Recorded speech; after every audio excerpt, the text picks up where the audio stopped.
Hello viewers, আলো diary চ্যানেলের পক্ষ থেকে আমি অঙ্কিতা। প্রতিদিন নতুন নতুন ভালোবাসার গল্প সবার আগে শুনতে চাইলে আমাদের আলো ডায়েরি চ্যানেলটি সাবস্ক্রাইব করে পাশে থাকা বেল আইকনটি বাজিয়ে দিন। কেমন? ধন্যবাদ।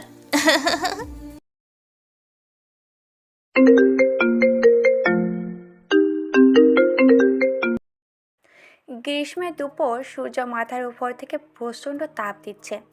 এই গরমে কিছুই করা যায় না।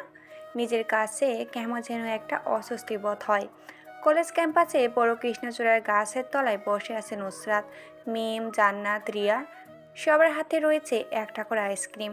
এক একজনের বেস্টু। কেউ কাউকে ছাড়া কিছুই বোঝে না।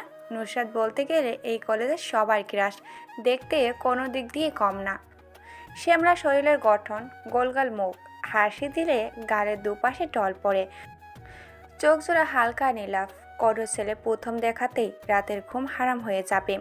নুসরাতের বাবা শহরে বড় একজন বিজনেসম্যান। দেশে নামডাক আছে তার বাবার। নুসরাত খুব দুষ্ট প্রকৃতির মেয়ে। বড় লোকের আদরের সন্তান, একটু বাজি তো হবেই। সবাই গাছতলায় বসে বসে আড্ডা দিচ্ছিল। সবার মাঝ থেকে মিম বলে ওঠে, আজকে কলেজে ইকোনমিক্সের নতুন স্যার আসছে, এই সম্বন্ধে কারো কোনো খেয়াল আছে? হঠাৎ মিমের এমন কথা শুনে সবাই মিমের দিকে সরু চোখে তাকায়। সবাই এমনভাবে তাকিয়ে আছে যেন মনে হচ্ছে মিম অন্য গ্রহ থেকে পালিয়ে এসেছে। আরে জানি, এই কলেজের সবগুলো স্যার বুইড়া বুইড়া, সবাই বিয়ে হয়ে গেছে। একটা ইয়াং স্যার আনলেই তো হয়। কেন রে, ইয়াং স্যার আসলে আবার অন্যভাবে পড়া বোঝাবে নাকি?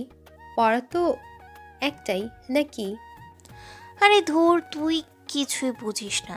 আমি বলছি, যদি একটা ইয়াং স্যার থাকতো তাহলে একটা প্রেম করা যেত। কি, তুই স্যারের সাথে প্রেম করতি? এত অবাক হওয়ার কি আছে? স্যারের সাথে প্রেম করলে কি কোনো সমস্যা হবে নাকি?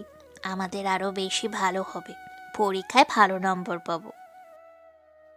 নুসরাত, তুই যেভাবে বলছিস সেটা কিন্তু বাস্তবে সম্ভব না। আর সবচেয়ে বড় কথা হলো, এই কলেজে কখনো ইয়াং স্যার আসবে না। এটাই আমাদের দুর্ভাগ্য। এটা এমন একটা কলেজ, কি আর বলবো নিজের কলেজের নামে। থাক, আর কিছু বলতে হবে না। গেটের দিকে তাকিয়ে দেখ, কে যেন গাড়ি নিয়ে ক্যাম্পাসে প্রবেশ করছে। জান্নাতের কথা শুনে সবাই ক্যাম্পাসের গেটের দিকে তাকায়। ব্ল্যাক কালারের একটা দামি গাড়ি ক্যাম্পাসে প্রবেশ করে। সবাই বলা বলি করছে, এ তো দামি গাড়ি নিয়ে কে কলেজে আসলো? নিশ্চয়ই কোনো ক্ষমতাশীল ব্যক্তিই হবে।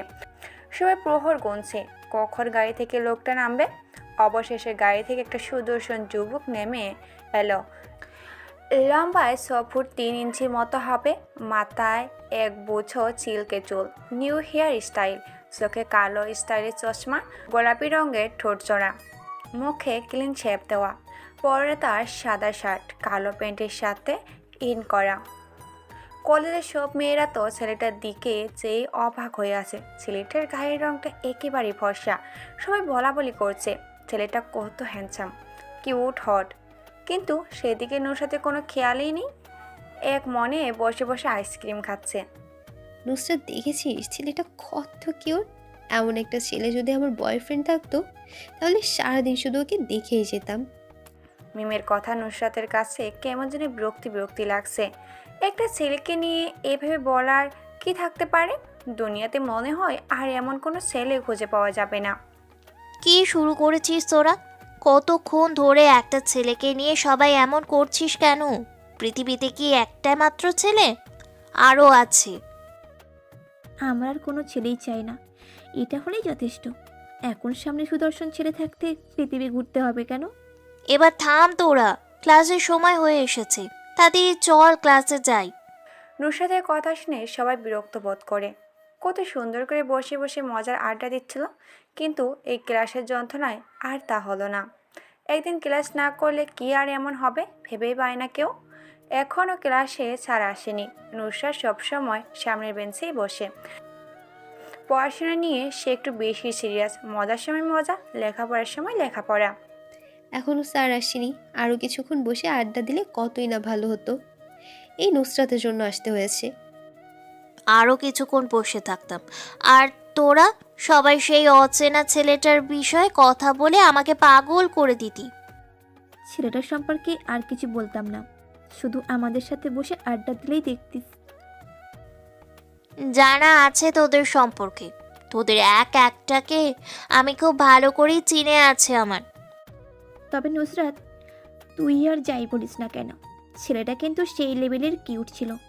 ফরেনার ফরেনার একটা ভাব ছিল আর কি। ওই ছেলেটার সম্পর্কে আমার কাছে যদি আর একটা কথা বলিস তাহলে কিন্তু ভালো হবে না।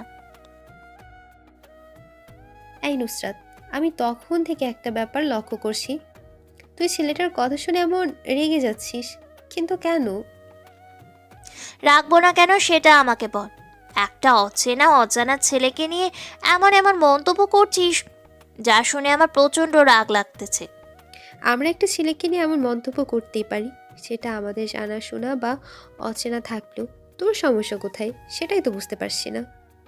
কী ব্যাপার নুসরাত মামুনি, ছেলেটাকে দেখে তুইও মনে মনে ক্রাশ খেয়েছিস? নিজের পছন্দের জিনিস তো কখনো আমাদের কাউকেই দিস না, তার মানে তুই ছেলেটার উপর ফিদা? কি বলতে চাইছিস তুই? এই নুসরাত চৌধুরী কারোর ওপর ক্রাশ খাবে?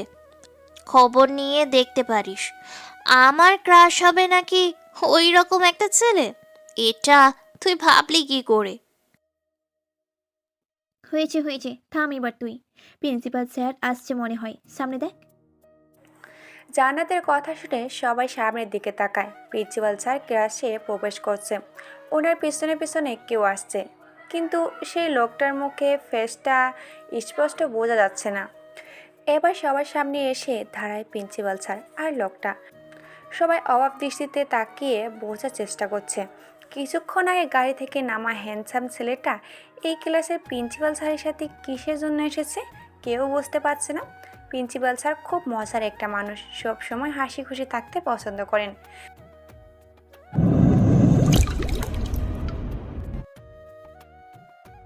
প্রিন্সিপাল স্যার খুব মজার একটা মানুষ, সব সময় হাসি খুশি থাকতেই পছন্দ করেন। স্যার নিজের চশমাটা ঠিক করে সবাই দিকে তাকায়। উপস্থিতির সবগুলো স্টুডেন্ট অবাক হয়ে তাকিয়ে আছে।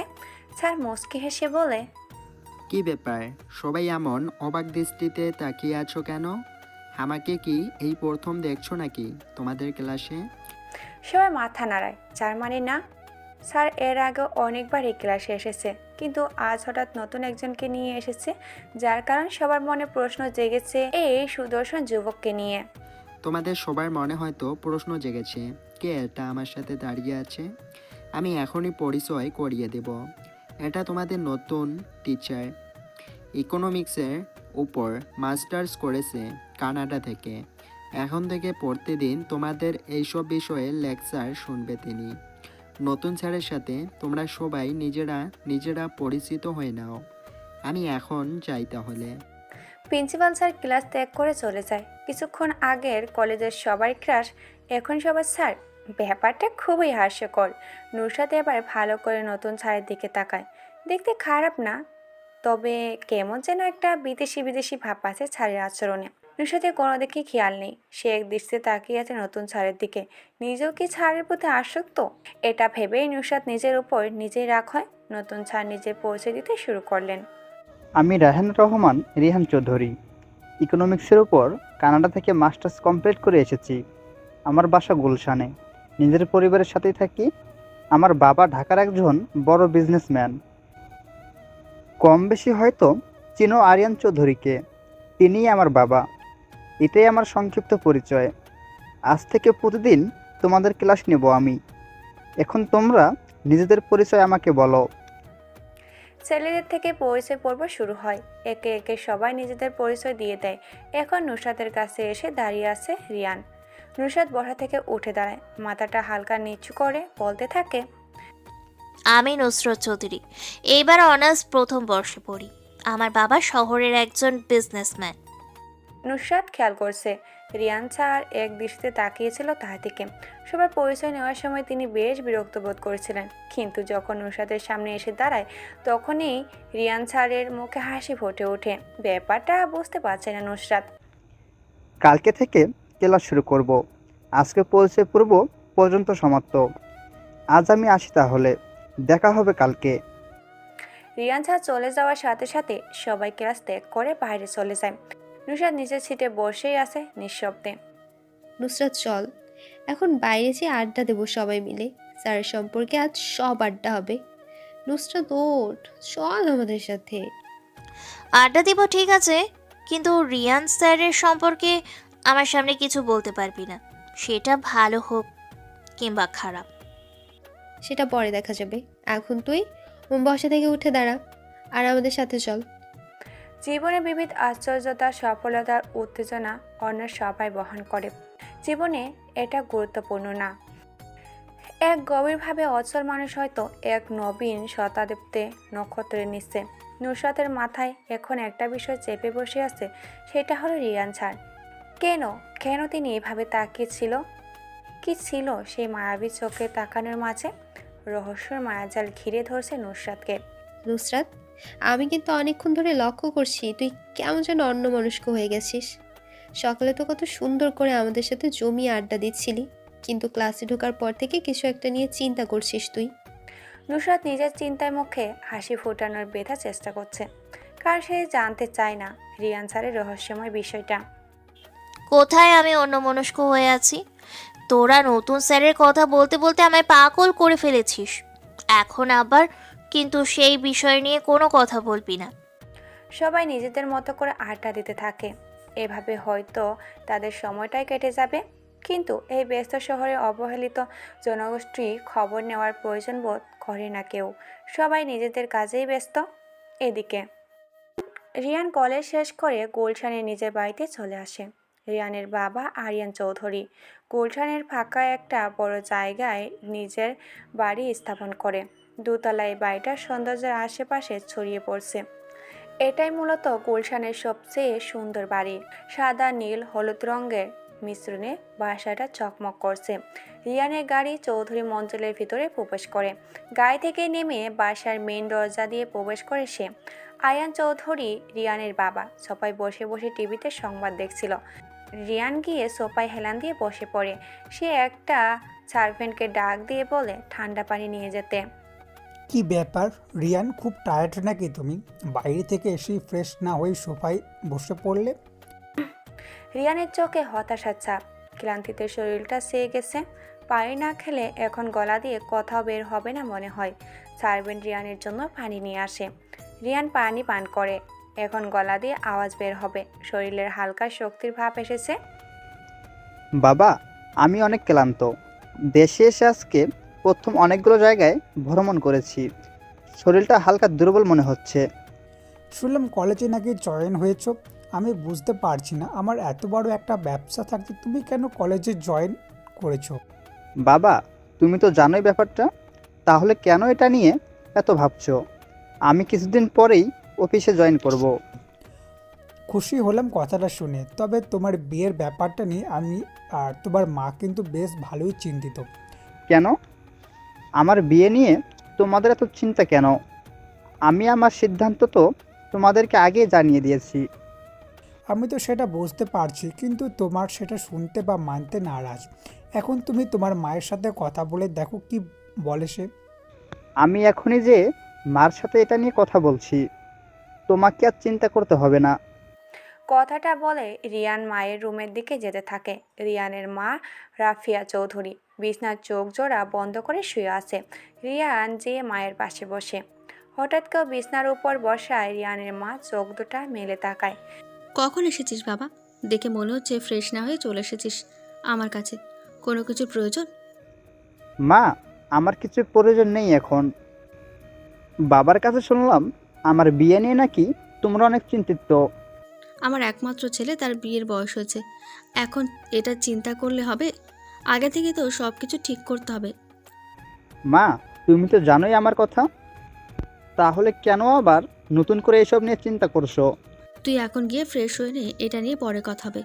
দেখে মনে হচ্ছে সারাদিন বাইরে কিছু খাসনি, মুখটা শুকিয়ে গেছে। রিয়ান মায়ের রুম থেকে বের হয়ে যায়। এখন ফ্রেশ হতে হবে। সে এটা নিশ্চিত। সে জানে তার মা বাবা কখনো তার অমতে কিছুই করবে না। এই শোনো না, প্রতিদিন ভালোবাসার নতুন নতুন গল্প পেতে ও শুনতে চাইলে আমাদের আলোর ডায়েরি চ্যানেলটি সাবস্ক্রাইব করে পাশে থাকা বেল আইকনটি বাজিয়ে দিও, কেমন? মুখের ওপর কারো গরম নিঃশ্বাস পড়ায় ঘুম ভেঙে যায় নুসরাতের। হালকা করে নিজের শরীরকে নাড়াচাড়া করার চেষ্টা করছে, কিন্তু পাচ্ছে না। মনে হচ্ছে কেউ নুসরাতকে জড়িয়ে ধরে শুয়ে আছে। কে কে এত রাতে রুমে ঢুকেছে? নুসরাত ডান হাতটা নাড়তে থাকে। কারো মুখে হাতটা যেয়ে লেগেছে। মুখে ক্লিন শেভ করা, দাড়ির আভা। নুসরাত বুঝে গেছে অচেনা আগন্তটা একজন ছেলে। নুসরাত ভয় পেয়ে যায়। এত রাতে রুমে অচেনা একটা ছেলে ভাবতেই শরীর শিউরে ওঠে। যদি কেউ জানতে পারে তাহলে তো সব শেষ হয়ে যাবে।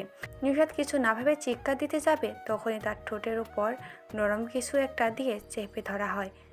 অচেনা আগন্তটা নিজের গোলাপি ঠোঁট জোড়া নুসরাতের ঠোঁটে চেপে ধরে আছে। নুসরাতের প্রায় শ্বাস আটকানোর অবস্থা। আগন্তটা পাগলের মতো করে নুসরাতের ঠোঁট জোড়া কিস করতে থাকে। প্রায় 4 মিনিট পর নুসরাতের মুক্তি হয়। শোয়া থেকে উঠে বসে নুসরাত। জোরে জোরে শ্বাস চলছে। আর কতক্ষণ এই অবস্থায় থাকলে নিশ্চিত মৃত্যু হতো। আগন্ত অন্ধকারের ভিতরে নুসরাতের কানে কানে ফিস ফিস করে বলতে থাকে, চিৎকার করলে তোমার সম্মান চলে যাবে, আমার তেমন কিছু হবে না। সো যেটা হচ্ছে সেটা হতে দাও, নয়তো কি হবে সেটা তুমি ভালো করেই বুঝতে পারছো।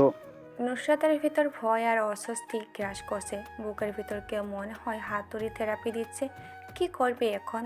চিৎকার করলে মান সম্মানে ছিটা ফোটাও থাকবে না। পৃথিবীতে বাঁচা অসম্ভব হয়ে যাবে যদি এখন অচেনা আগন্তটাকে কথায় সাড়া দেয়। মাথায় এক বোঝা চিন্তা এসে পড়েছে। আগে কখনো ছেলে মানুষে এত কাছে চায়নি নুসরাত।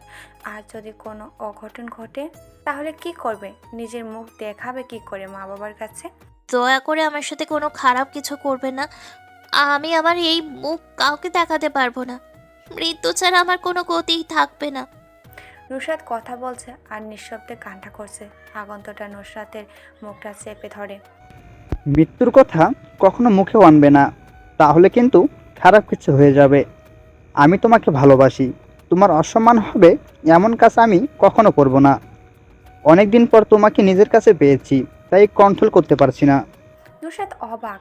একটা ছেলে তাকে ভালোবাসে আর সে এটা জানেও না।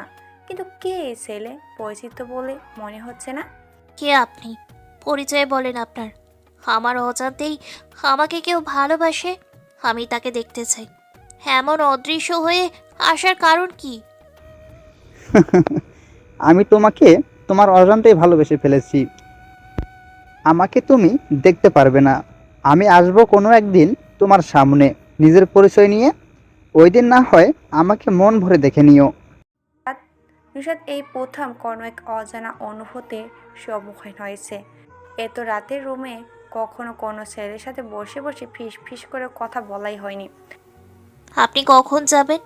যদি আমার বাবা মা বুঝতে পারে আমার রুমে কোনো ছেলে আছে, তাহলে কিন্তু আপনাকে আর আমাকে মেরেই ফেলবে। তোমার বাবা মা কেউ জানবে না। আমি ফজরের আগেই চলে যাব। অনেকদিন পর তোমাকে কাছে পেয়েছি, ছেড়ে যেতে মন চাচ্ছে না। আমি আপনার বউ না যে আমার সাথে থাকার আশা করছেন। এখন বউ না তো কি হয়েছে, একদিন তো আমার ঘর আলোকিত করে নতুন বউ সেজে আসবে। এখন না হয় ভালোবাসার মানুষই থাকো।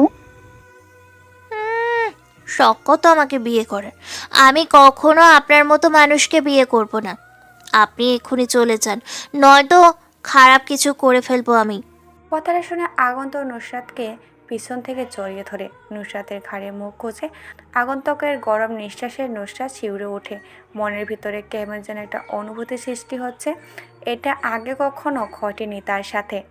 নুসরাত আগন্তটার কাছ থেকে ছুটার জন্য নাড়াচাড়া করতে থাকে, কিন্তু আগন্ত নুসরাতকে কোনোভাবেই ছাড়ার জন্য প্রস্তুত নয়। আগন্ত যেন আরও পাগল হয়ে গেছে। 2 হাত দিয়ে নুসরাতের মুখটার সামনে এনে দুজনের কপালটা স্পর্শ করে। দুজনের ভারী নিঃশ্বাস মুখের ওপরে পড়ছে। আগন্ত নুসরাতের ঠোঁটের সাথে নিজের ঠোঁট জোড়া মিশিয়ে দেয়। কিছুক্ষণ পর নুসরাতকে ছেড়ে উঠে দাঁড়ায় আগন্ত। নুসরাত ভয়ে কাঁপছে। সে নিজেও লজ্জায় পড়ে গেছে।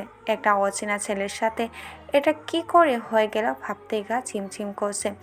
নুসরাত ঠোঁটের কোণে হালকা ব্যথা অনুভব করছে। তার মানে আগন্তটা নুসরাতের ঠোঁটে কামড় দিয়েছে। নুসরাতের রুমের দক্ষিণ পাশে একটা বড় ব্যালকনি রয়েছে, যেখান থেকে শহরটা বেশ বোঝা যায়। ব্যালকনিতে অনেকগুলো ফুল চারা আছে। আগন্তুক রুমের ঠিক দক্ষিণ পাশের ব্যালকনিতে গিয়ে দাঁড়ায়। নুসরাত বিছনা থেকে নেমে ব্যালকনির দিকে যেতে থাকে, মূলত আগন্তুকটা কিভাবে যায় এটাই দেখার জন্য। বাইরে আলো জ্বলছে, সেই আলোতে নুসরাত দেখতে পাচ্ছে আগন্তুকের পরনের কালো কালারের জিন্স জ্যাকেট, স্টাইলিশ ছেঁড়া প্যান্ট, মুখে কালো কালারের মাস্ক। কিন্তু আগন্তুকটাকের মুখে মাস্ক আগে ছিল না, কিন্তু এখন আসলো কোথা থেকে ভেবেই পায় না নুসরাত। আগন্তুকটা রাতের আন্ধারের নিঃশব্দ মিলিয়ে যায়। আজ নিজেকে বড় একা মনে হচ্ছে নুসরাতের। জানা নেই শোনা নেই হঠাৎ মাঝরাতে কোনো এক অপরিচিত ছেলে এরকম কিছু করতে পারলো, ভাবতেই পারছে না নুসরাত। কিছুক্ষণ আগের ঘটনা মনে করার চেষ্টা করলে বুকটা থক করে ওঠে। তবে এটা ভেবে নুসরাত একটু শান্তি পায় যে ছেলেটা সত্যিই নুসরাতকে ভালোবাসে, না হলে এত রাতে একটা ছেলে একটা মেয়েকে এত কাছে পেয়েও খারাপ কিছু করেনি। কি করার বাকি রেখেছে ছেলেটা? নুসরাতের জীবনের প্রথম একটা কালো রাতের অধ্যায় হিসাবে পরিচিত হয়ে থাকবে। এমন অবাক করা ঘটনা জীবনের শেষ মুহূর্ত পর্যন্ত মনের এক কোণে গেঁথে থাকবে নুসরাতের। আজ 2 দিন পর নুসরাত কলেজে এসেছে।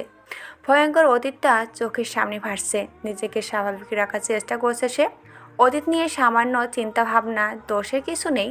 যদি মানব জীবনের সমস্ত কিছু অতীত দিয়ে বিবেচনা করা হয় তাহলে সেটা শুধু দোষের নয়, বরং সেটা মানুষের ভবিষ্যতের জন্য অনেক ক্ষতিকর। সবারই একটা অতীত থাকে, যেখানে হাসি খুশি ভরা কিছু মুহূর্তের পাশাপাশি থাকে চোখ ভেজানো গল্প। কিন্তু যতই চেষ্টা করা হোক না কেন, আমরা না পারি মুছতে বা ভুলতে, বরং যতই ভুলতে চেষ্টা করি ততই মনে পড়ে যায়। অতীত ভুলে নিজেকে স্বাভাবিক রেখে স্বাধীনভাবে চলাফেরা করা। মিম, জান্নাত, রিয়া সকলে কৃষ্ণচূড়ার গাছের তলায় বসে বসে আড্ডা দিচ্ছে। আজ তাদের সাথে আড্ডা দিতে নুসরাত নেই। নুসরাত প্রতিদিন সেই জায়গায় বসতো, আজকে সেই স্থানটা ফাঁকা। দূর থেকে সেটা লক্ষ্য করছে নুসরাত। সেই উদাস মনে গুটি গুটি পায়ে হেঁটে যায় কৃষ্ণচূড়ার গাছের তলায়। 2 দিন পর কলেজে নুসরাতকে দেখে কম বেশি অনেকেই অবাক। নিয়মিত আসা একটা ভালো স্টুডেন্ট 2 দিন কলেজে আসছে না, বিষয়টা ভাবাচ্ছে সবাইকে। যাক বাবা, 2 দিন পর নুসরাতের দেখা মিলল। তা নুসরাত, এই 2 দিন কোথায় ছিলি? মোবাইল বন্ধ, কি হয়েছে তোর? নুসরাত কিছু বলে না, নিচের দিকে তাকিয়ে বসে আছে। নুসরাত মিথ্যে কথা বলতে পারে না। মিথ্যা বলতে গেলে মুখে আটকিয়ে যায়। আর যে কোনো অবস্থায় মিথ্যা বলতেই হবে। বাসায় ছিলাম, শরীরটা খারাপ ছিল তাই কলেজে আসতে পারিনি। এখন থেকে নিয়মিত আসবো। নুসরাতের চোখ জোড়া মিথ্যা কথা বলছে, কিন্তু মুখে সেটা সত্যি প্রমাণ করার চেষ্টা করছে। সে নিজেও চায় না ওই দিনের রাতের ঘটনা কারো কাছে প্রকাশ পাক। নুসরাত, আমার মনে হয় তুই মিথ্যা বলছিস। কোনো কিছু একটা আমাদের থেকে লুকাচ্ছিস। কি সেটা আমাদের বল, আমরা সবাই মিলে সমাধান করার চেষ্টা করব।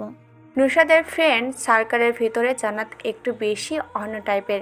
কোনো উদ্দেশ্য ছাড়া মানুষের ভুল ধরতে সে বেশি দূরদর্শী। নুসরাত মনে মনে এটারই ভয় পাচ্ছিল, জান্নাত যদি কোনোভাবে বুঝে ফেলে মিথ্যা কথা। এখন ঠিক তাই হলো। দেখ, আমার মাথা ব্যথা করতেছে। চুপ কর সবাই, আমি তোদের থেকে কিছু লুকোচ্ছি না, যা বলছি সব সত্য। আমার বিশ্বাসই হয় না তুই সত্যি কথা বলছিস। তোর চোখ বলছে তুই কিছু একটা গোপন রেখেছিস ভেতরে। আমি এটা জেনেই ছাড়বো। জান্নাত থাম এবার তুই।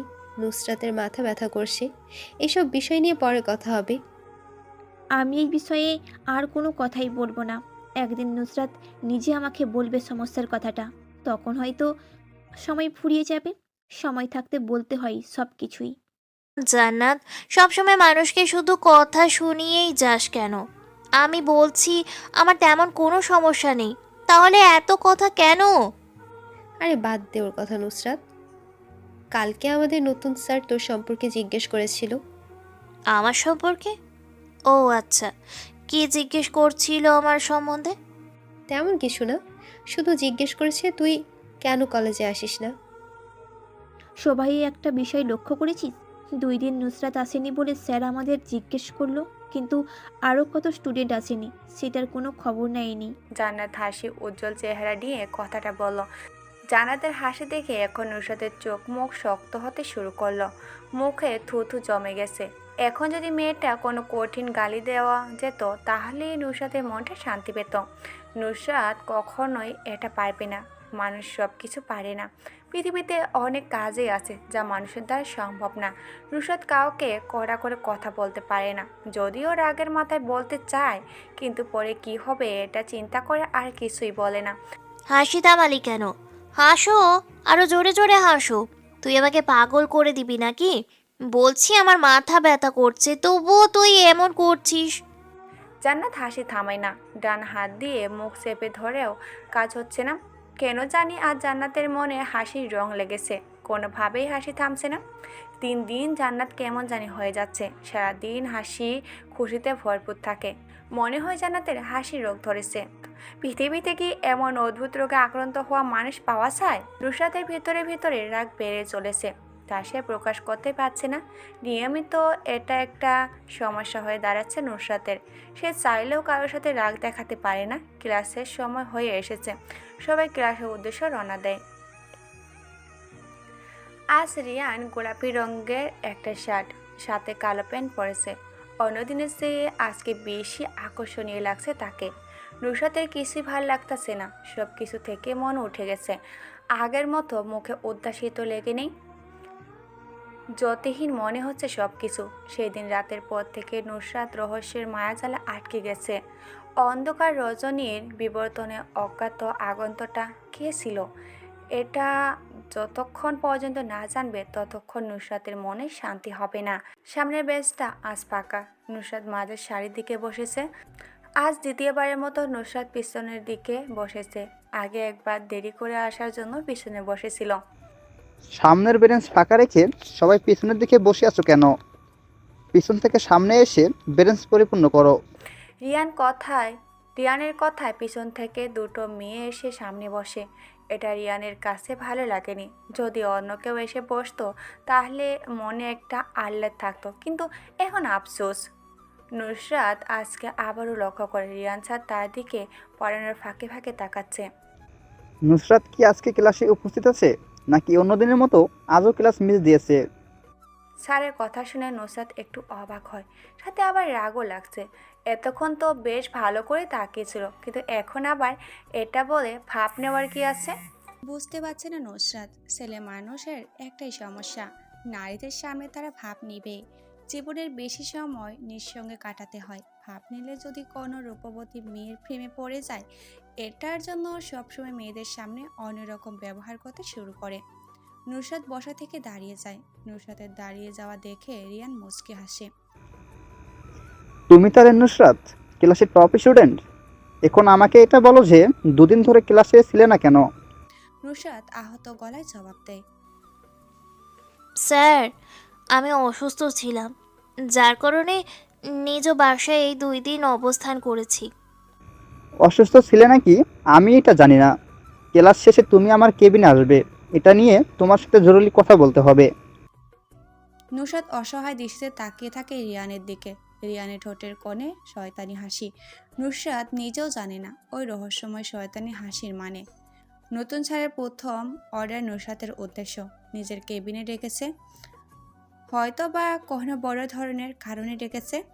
ক্লাস শেষে রিয়ান বেরিয়ে যায়। নুসরাত অসহায় হরিণের মতো করে চেয়ে আছে ছাড়ে যাওয়ার দিকে। নুসরাত, তাড়াতাড়ি যা, দেখ যে রিওয়ান স্যার কি গুরুত্বপূর্ণ কথা বলে। আমাদের সামনেই তো কিছু বললো না, নিজের কেবিনে নিয়ে পার্সোনালি কথা বলতে হবে হয়তো। আমি একা কি করে যাব? তোরাও কেউ চল আমার সাথে। আমাদের যেতে হবে কেন? তার তোকে পার্সোনালি একা যেতে বলেছে। আমাদের সামনে বললে কি তোর ক্লাস বলতো? জীবনের একটা সময় মানুষ বড় একা হয়ে যায়। এখন নুসরাতের কাছেও নিজেকে এমনই মনে হচ্ছে। নিজেকে স্বাভাবিক করে রিয়ান স্যারের কেবিনের দিকে রওনা দেয়। রিয়ান স্যারের কেবিনটা খুব সুন্দর করে সাজানো। প্রিন্সিপাল স্যারের মতো এক্সট্রা একটা বড় কেবিন দেওয়া হয়েছে। নতুন একটা প্রপোজারের জন্য আলাদা রুম, বেশ ভালো তো। নুসরাতের বুক ধুকপুক করছে, কেমন জানি একটা অজানা ভয় ভিতরে কাজ করছে। 2 দিন ক্লাসে না আসার কি এমন বলতে পারে রিয়ান স্যার? মনের ভিতরে এক বোঝা সাহস নিয়ে ভিতরে প্রবেশ করে নুসরাত। রিয়ান স্যার জানলার পাশে দাঁড়িয়ে কার সাথে যেন কথা বলছে। দেখে মনে হচ্ছে খুবই গুরুত্বপূর্ণ কথা বলছে। টেবিলের উপরে বিভিন্ন সাহিত্যিক পুস্তিকা রাখা আছে, যেখানে সবচেয়ে উপরের বইটা হুমায়ুন আহমেদের লেখা পেন্সিলে আঁকা পড়ি উপন্যাস। নুসরাত এই বইটা অনেকবার পড়েছে, বারবার পড়তে ইচ্ছা করে। নুসরাত নিঃশব্দে তাকিয়ে আছে উপন্যাস বইটার দিকে। রিয়ান ফোন করা শেষ করে নিজের চেয়ারে এসে বসে পড়ে। মুখে লেগে আছে রাগের আভা, সুন্দর মুখটা লাল হয়ে আছে। নুসরাত বুঝতে পারছে না কি কারণে স্যার এমন রেগে আছে। নুসরাত, তোমার মধ্যে কি কোনো শিষ্টাচার নেই? নম্রতা, ভদ্রতা বজায় রেখে চলাফেরা করতে পারো না? রিয়ান বেশ রেগে মেগে নুসরাতকে উদ্দেশ্য করে কথাটা বলছে। হঠাৎ করে এমন কথা বলায় নুসরাত ভয় পেয়ে যায়। মানে স্যার, আমি কি করেছি? কি করনি তাই বলো। কারো কেবিনে প্রবেশ করার আগে যে অনুমতি নিয়ে আসতে হয়, এটা তুমি জানো না? নুসরাতের মনেই ছিল না অনুমতি না নিয়ে প্রবেশ করার কথাটা। অস্বস্তির মাঝে সব কিছু ভুলে যায় নুসরাত। একটা কথাই মাথায় আসছিল, তখন রিয়ান স্যার কেন নিজে কেবিনে ডেকেছে। স্যার, আমি জানতাম কারোর কেবিনে প্রবেশ করার আগে যে অনুমতি নিয়ে প্রবেশ করতে হয়, কিন্তু আমি তখন বেশি গভীর চিন্তায় আসক্ত ছিলাম, যার কারণে অনুমতি নিয়ে প্রবেশ করতে ভুলে যাই। আমি দুঃখিত স্যার। বুঝতে পারছি। পরবর্তী সময় যেন এই ভুলটা আর না হয়। এখন তোমাকে যে কারণে ডেকেছি তা শোনার জন্য কি তুমি প্রস্তুত? রিয়ানের গলার আওয়াজ কমে গেছে। এতক্ষণ যেমন একটু বেশি জোরে কথা বলছিল, এখন তা প্রায় নীরব। নুসরাত লক্ষ্য করছে রিয়ান স্যারের চোখে মুখে অস্থিরতা কাজ করছে। কোনো গুরুত্বপূর্ণ কথা বলতে কি এতভাবে চিন্তা করে বলা হয় নাকি? এতক্ষণ কত কথা বলা যেত, কিন্তু প্রায় 10 মিনিট হয়ে গেছে। এখন পর্যন্ত রিয়ান স্যারের মুখে দিয়ে কোনো বাক্য উচ্চারণ হয়নি। নুসরাত বিরক্ত হয়ে গেছে দাঁড়িয়ে থাকতে থাকতে। কতক্ষণ এভাবে নিঃশব্দে চুপ করে দাঁড়িয়ে থাকা যায়? বিরক্ত হয়ে নুসরাত মুখ খুলল। স্যার, আর কতক্ষণ এইভাবে দাঁড়িয়ে থাকবো? দাঁড়িয়ে থাকতে থাকতে আমার পা ব্যথা করছে। আমি আজকে আসি, আপনি অন্য দিন আমাকে যা বলবেন বলবেন। দাঁড়াও নুসরাত, আমাকে কথাটা আজকেই বলতে হবে। দেখো, তুমি আমাকে হয়তো তোমাদের স্যার হিসেবে কিছুদিন আগে থেকেই চিনো, কিন্তু আমি তোমাকে তোমার অজান্তেই অনেক আগে থেকেই চিনি। আমার বাবার অনেক বড় বিজনেস আছে। আমি কানাডা থেকে পড়াশোনা কমপ্লিট করে এসেছি।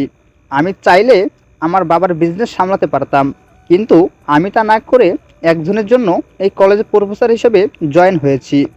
রিয়ান কথাগুলো এক নিঃশ্বাসে বলে থামে। স্যারের কপালে হালকা ঘাম জমে গেছে। নিজের রুমালটা দিয়ে ঘাম মুছে নিল তিনি। নুসরাত বুঝতে পারছে না কার জন্য এত কিছু ত্যাগ করে রিয়ান স্যার এই কলেজে জয়েন করেছে। স্যার, কে সেই ব্যক্তি যার জন্য আপনি এত কিছু ত্যাগ করে এখানে জয়েন হয়েছেন? রিয়ান মুচকি হেসে বলে, তুমি? আমি? আমার উদ্দেশ্যে আপনি এই কলেজে জয়েন করেছেন মানে কি স্যার? আমাকে একটু বুঝিয়ে বলবেন দয়া করে। মানে তো কিছু একটা আছে, সেটা কি এখনই জানা প্রয়োজন? সব কিছুতে এত আগ্রহ থাকতে নেই। আগ্রহ থাকবে না কেন? একটা লোক আমার কারণে নিজের স্বার্থ ত্যাগ করে কলেজে এসেছে। কী সেই কারণ, এটা জানার জন্যই আমার এত আগ্রহ। যদি সেই কারণটা হয় পবিত্র ভালোবাসা, মনের গহীনের সাজানো সুপ্ত অনুভূতিগুলোর প্রেমে পড়া, তাহলে এই কারণটা কি যথেষ্ট নয়?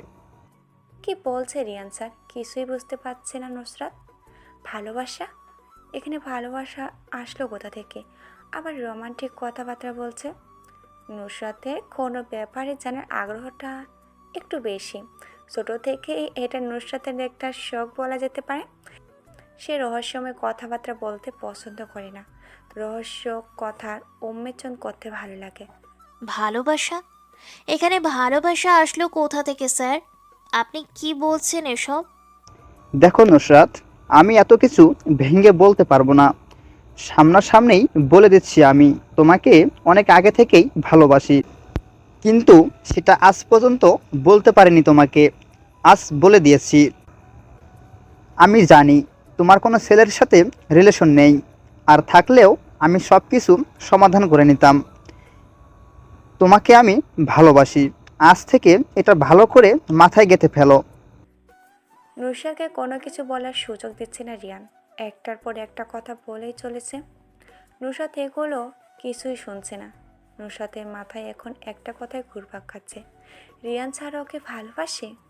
প্রথম দিন রিয়ানের রহস্যময় চাহনির মানে এখন বেশ ভালো করে বুঝতে পারছে নুসরাত। স্যারের সাথে স্টুডেন্টের প্রেম ভালোবাসার সম্পর্ক, এটা কিভাবে সম্ভব? সমাজ কি এটা মেনে নেবে? নুসরাত কখনো রিয়ানকে ভালোবাসতে পারবে না, কারণ নুসরাতের বাবা এইসব প্রেম ভালোবাসে বিশ্বাসী না। তিনি মনে করেন এখনকার ছেলেমেয়েরা এই প্রেম ভালোবাসাকে কোনো ছেলে খেলা মনে করছে। ইচ্ছে হলো প্রেম করো, পরে ছোট একটা কারণ দেখিয়ে সেটা ভেঙে ফেলা, এটা এখনকার ছেলে মেয়েদের কাজ। রিয়ান এক দৃষ্টিতে তাকিয়ে আছে নুসরাতের দিকে। কি ভাবছে মেয়েটা এতক্ষণ ধরে? কখন রিয়ান প্রেম নিবেদন করছে, এখনো কোনো উত্তর সে পায়নি। নুসরাতকে এখন রিয়ানকে সরাসরি না করে দিতে পারবে? ব্যাপারটা কেমন যেন দেখায়। একটা ছেলে নুসরাতের জন্য এত কিছু ত্যাগ করে এসেছে ভালোবাসা পাওয়ার জন্য। নিজের ভিতর সংকোচ তৈরি হচ্ছে নুসরাতের। কি উত্তর দেবে এখন রিয়ানকে?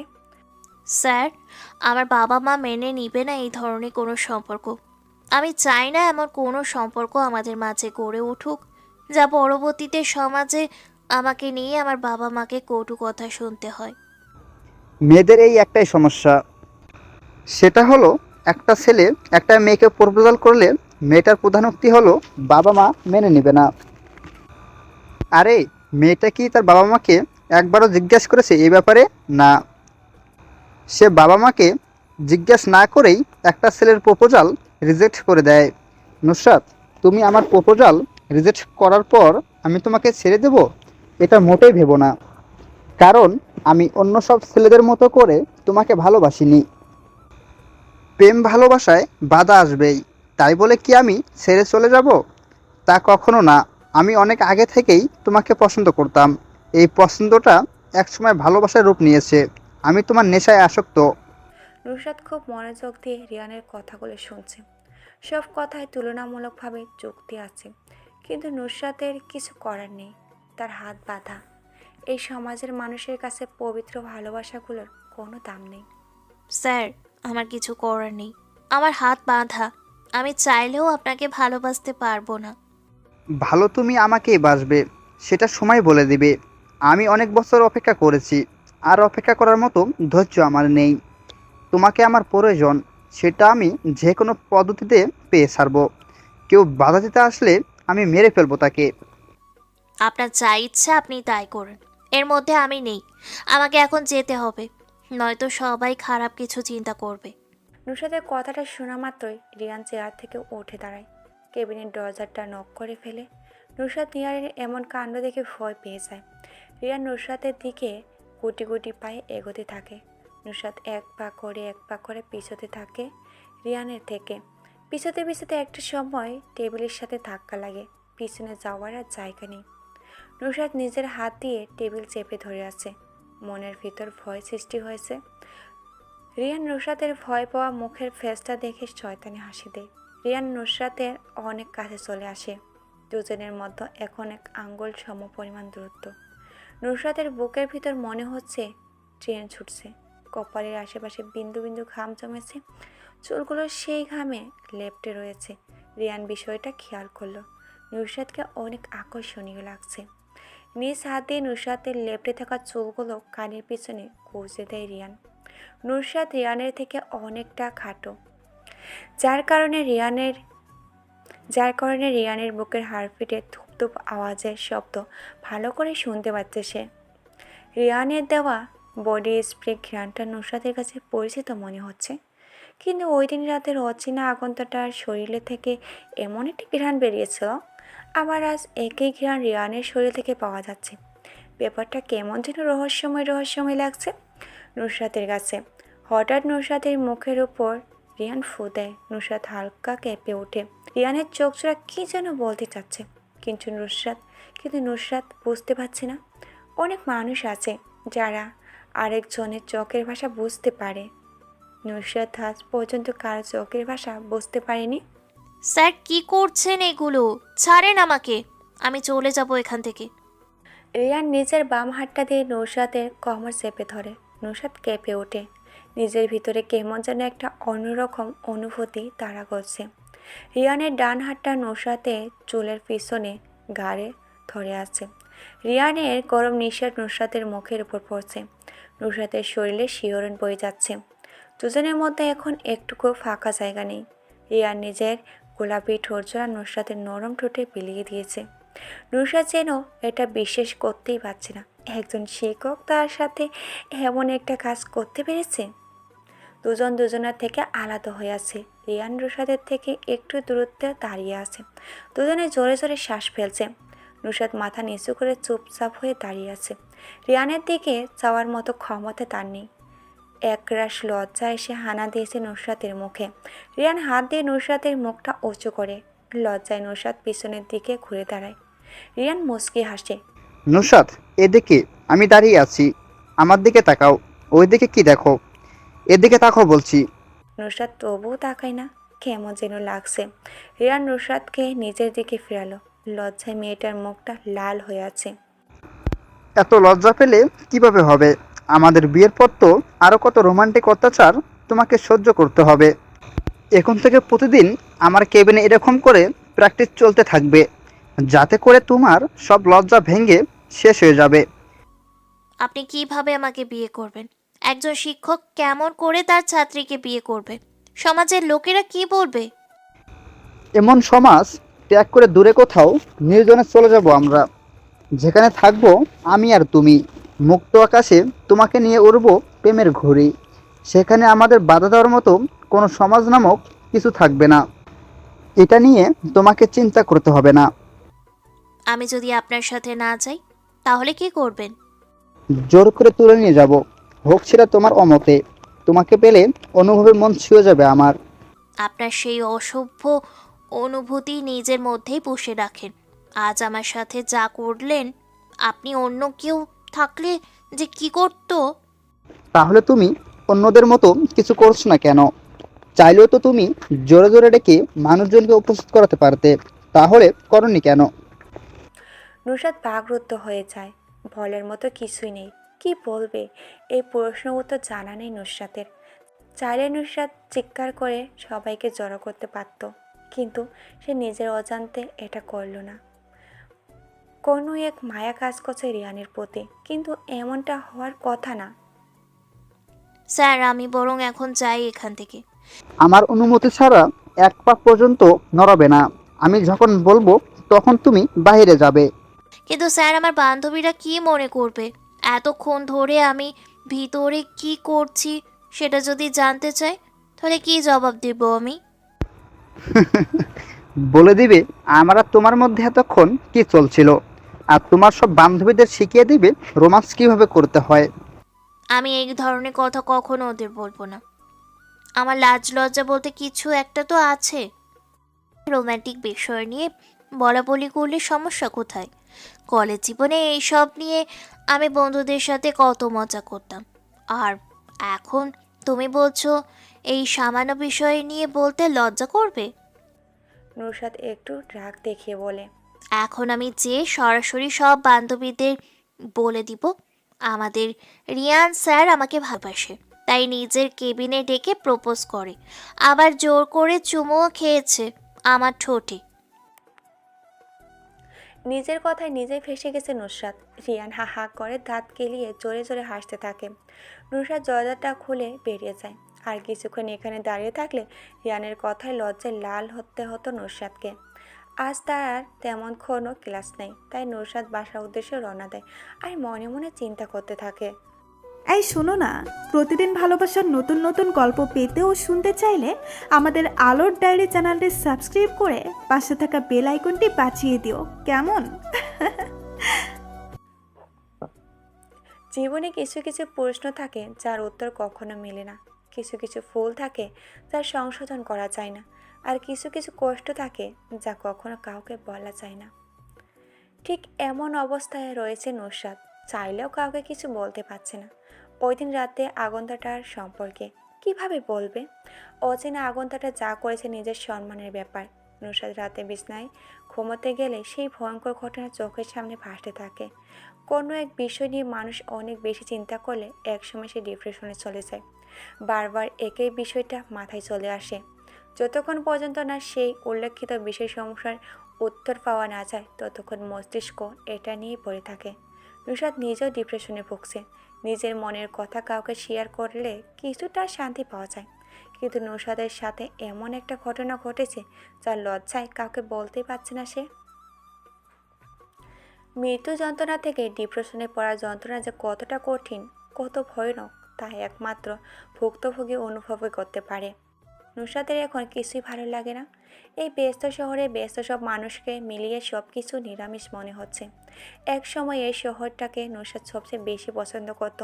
ছোট থেকে এই বড় হওয়া পর্যন্ত নুসরাতের অবস্থা ছিল ব্যস্ত শহরে। এখন একা থাকতে বেশ মন চায় ওর।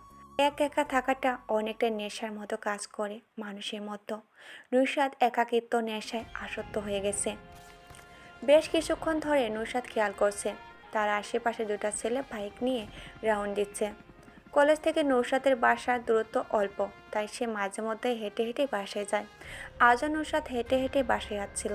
তখন থেকেই ছেলে দুটো নুসরাতের পিছনে পড়ে আছে। ছেলে দুটোকে নুসরাত ভালো করে চেনে, পাশের এলাকার ছেলে। মেয়েদের ইফটিজিং করা মূলত তাদের প্রধান কাজ। অনেক আগে থেকেই নুসরাতের পিছু পড়ে আছে বাইকের উপরে থাকা কালো চেহারার রফিক নামের ছেলেটা। নুসরাত কাউকে তেমন পাত্তা দেয় না, তবু নুসরাতকে রফিক অনেক ডিস্টার্ব করে। রফিক অনেক খারাপ একটা ছেলে, তারাই অনেক কেস আছে রফিককে নিয়ে, এর মধ্যে অন্যতম রেপ। নুসরাত সবসময় রফিকের থেকে দূরে দূরে থাকে, কখন কি করে বলা যায় না। রফিক নামের ছেলেটা বাইক থেকে নেমে হলুদ রঙের একটা গেঞ্জি পরা, কাটা ছাড়া একটা স্টাইলিশ প্যান্ট, গলায় চলে আছে মোটা চেন, মুখে জ্বলন্ত সিগারেট। রফিক নুসরাতের সামনে এসে দাঁড়ায়। নুসরাত একটু সরে বাম পায়ে দিয়ে চলে যায়। সামনে এসে দাঁড়ায় রফিক। ডান দিক দিয়ে গেলেও পথ আটকায় রফিক। নুসরাত রেগে যায় রফিকের এমন আচরণে। সমস্যা কি? রাস্তার মাঝে এটা কি ধরনের আচরণ? সরে দাঁড়ান, আমাকে যেতে দেন। অনেকদিন ধরেই তোমার পিছনে পড়ে আছি, কিন্তু তুমি আমাকে একটু বার্তা দাও না। আর শেষবার, এরপর আর কোনো সুযোগ দেবো না। আপনার সুযোগ দেওয়ার প্রয়োজন নেই। আপনি আমার পিছনে এরকমভাবে পড়ে আছেন কেন? রাস্তায় কি অন্য কোনো মেয়ে দেখেন না? অন্য মেয়েদের দিকে নজর যায় তো, অন্য সব মেয়েরা তো তোমার মতো এত সুন্দরী না। তোমার যে ফিগার দেখলে নিজেকে কন্ট্রোল করতে অসম্ভব হয়ে যায়। রফিক কথাটা বলে নুসরাতের শরীরে হাত দেয়। নুসরাত এক ঝটকা রফিকের হাতটা সরিয়ে দিল। নিজের ডান হাত দিয়ে রফিকের বাম গালে কষিয়ে একটা থাপ্পড় মারে। দূর থেকে কোনো এক আগন্তুক বিষয়টা খুব করে দেখছে। নুসরাতের সাথে কেউ এমন করুক এটা চায় না। আড়ালের আগন্তুক। নুসরাত রেগে মেগে বলে, মেয়েদের শরীর এত পছন্দ তাহলে পতিতালয়ে যে নিজের শখ মিটিয়ে আয়। আমার সাথে এরপর থেকে যদি কোনো ধরনের বেয়াদবি করিস তাহলে এর ফল ভালো হবে না কিন্তু। রফিক বাম গালে হাতটা দিয়ে বলে, তোমার এই নরম হাতের চড় খেতে আমি প্রতিদিন এমন 2-4টা ভুল করতেই পারি। নুসরাত জানে রফিককে এখন কিছু বললে সে আরও কথা ঘুরিয়ে পেঁচিয়ে অযথা সময় নষ্ট করবে। নুসরাত চলে আসে সেখান থেকে। রফিক সেখানে দাঁড়িয়ে নিজে নিজে বলছে, নুসরাত, তোমাকে আবার চাই, সেটা এক রাতের জন্য হলেও। আমি যেটা চাই সেটা পেয়ে তারপর পিছু ছাড়ি।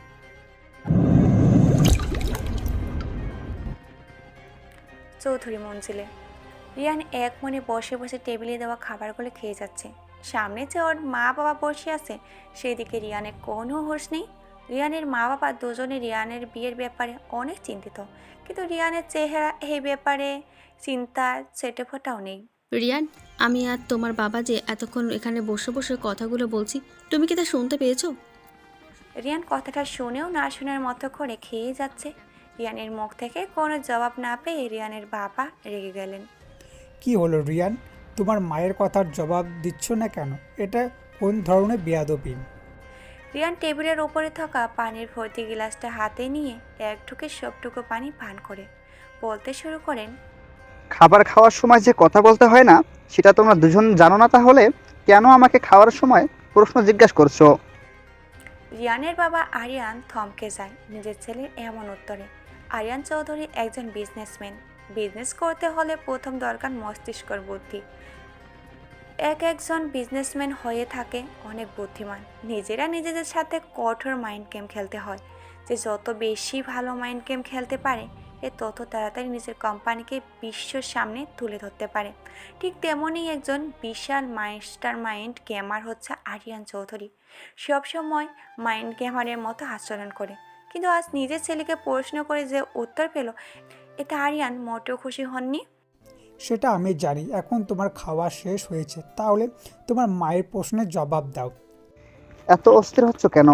আমি প্রশ্নের জবাব অবশ্যই দেব। মা, এবার তুমি আমাকে আবার প্রশ্ন করো। প্রশ্ন তোমার কাছে একটাই, সেটা হলো তোমার বিয়ে নিয়ে। আমাদের একমাত্র ছেলে তুমি। ভালো বয়স হয়েছে তোমার। এখন আমরা চিন্তা করছি তোমার জন্য মেয়ে দেখব। বিয়ে করতে আমার কোনো সমস্যা নেই, তবে তবে কি? আমি আমার পছন্দ করা মেয়েকে বিয়ে করতে চাই।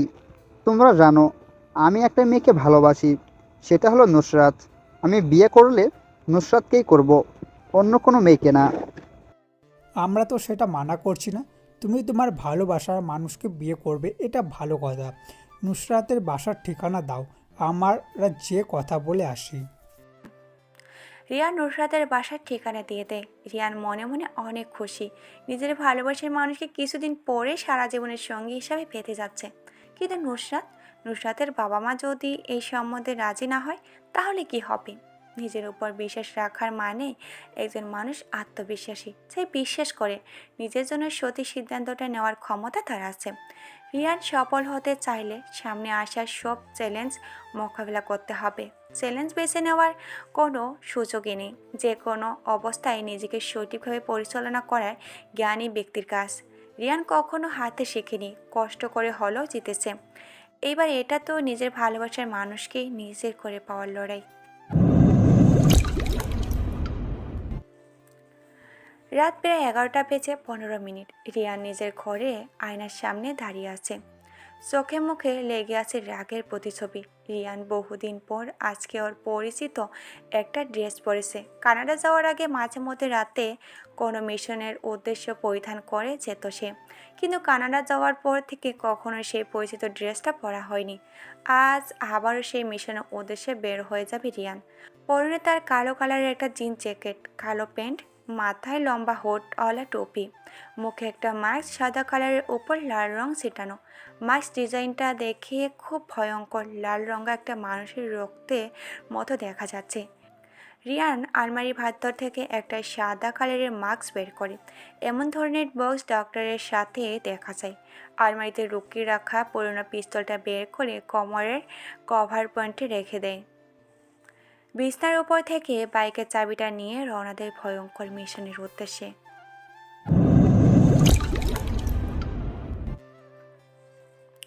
আকাশে কালো মেঘ ঘোরাঘুরি করছে। আচমকা আলোহীন আসমানে বিদ্যুৎ চমকাচ্ছে। আকাশে তারা ছিটে ফোটাও নেই। যখন তখন বৃষ্টি নামতে পারে। বড় বড় নাইট ক্লাবগুলো বন্ধ করে দিচ্ছে। রাতের এমন অবস্থা দেখে রাস্তার আশেপাশে ছোট বড় সমস্ত দোকান বন্ধ হয়ে গেছে।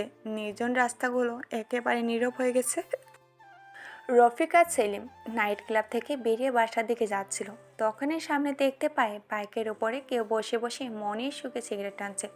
দেখে মনে হচ্ছে আবহাওয়া গতিবেগের এমন পরিবর্তনের অবস্থায় সেই ব্যক্তিটা ভয় পাচ্ছে না। রফিক আর সেলিম আজ একটু বেশি নেশা করে ফেলেছে। দুজনে ঠিক মতো হাঁটতেই পারছে না, হেলে দুলে হাঁটছে। রফিক যেয়ে বাইকের ওপর বসে আগন্তটার সামনে দাঁড়ায়। পিছনে সেলিম। রফিক মাতালদের মতো করে বলতে শুরু করে, এই কে তুই? এত রাতে রাস্তার মাঝে বাইক দাঁড় করিয়ে বসে বসে সিগারেট টানছিস? আগন্তটা বাইক থেকে নেমে দাঁড়ায়। সিগারেটটা একটা টান দিয়ে সবগুলো বিষাক্ত ধোঁয়া রফিকের মুখের উপর ছেড়ে দেয়। নেই, এবার বাইক থেকে নেমে সিগারেট টানছি।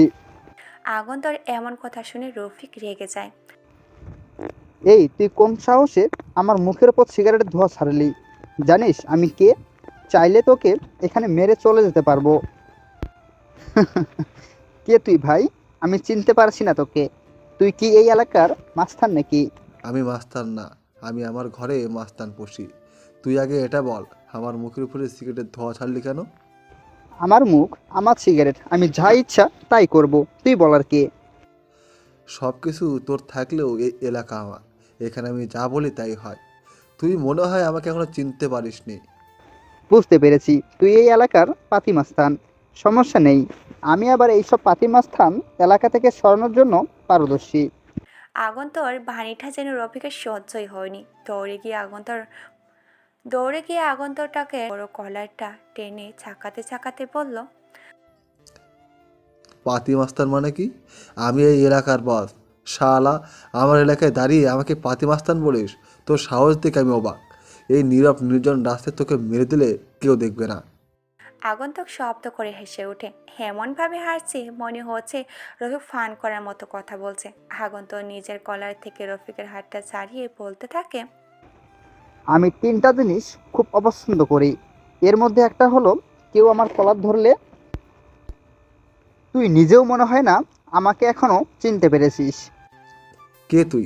আমার এলাকায় এসে আমাকে কিছু বলে চলে যাবি? শরীরে হাত লাগিয়ে দেখ আমি কি অবস্থা করি তোর। আগন্তুক রফিককে নিজের হাত দিয়ে ধাক্কায় আর বলছে, এই যে তোর শরীরে হাত দিলাম, কর এখন আমাকে কিছু করে দেখা। আজ তোর এলাকায় তোকে মারবো, দেখি আমাকে কে বাধা দিতে আসে। আগন্তুকের হাতে ধাক্কা খেতে খেতে রফিক একটা সময় রাস্তায় পড়ে যায়। সেলিম এগিয়ে আসবে তখনই আগন্তুক কোমরের কভার প্যান্ট থেকে পিস্তলটা বের করে সেলিমের পায়ে গুলি করে দেয়। সেলিম নিচে পড়ে যায়। আগন্তুক টাকার হাতে পিস্তল দেখে রফিক ভয় পেয়ে যায়। রফিক এলাকার মধ্যে যতই মাস্তানি করে না কেন, কোনো পিস্তল নিয়ে কিছু করেনি। এখন আগন্তুক টাকার হাতে পিস্তল দেখে রফিক বুঝে গেছে সামনে দাঁড়িয়ে থাকা ভয়ানক ব্যক্তিটা কেমন হতে পারে। অনেকদিন হলো এই মেশিনটা ব্যবহার করি না, সময়ের জন্য চালানো হয়নি। আজকে অনেকদিন পর ট্রাই করলাম, ভালোই চলে মেশিনটা। ভাই, কে আপনি? এইভাবে সেলিমের পায়ে গুলি করলেন কেন? ভয় পেয়েছিস? আমি মানুষকে ভয় দেখাতে ভালোবাসি। অনেক মজা পাই যখন আমাকে দেখে কেউ ভয় পায় আর আমার চরণে পড়ে ক্ষমা চায়। তুই আমাকে মজা দিয়েছিস, আমি তোকে প্রাণে মারবো না, শুধু বাম হাতটা কেটে দিব।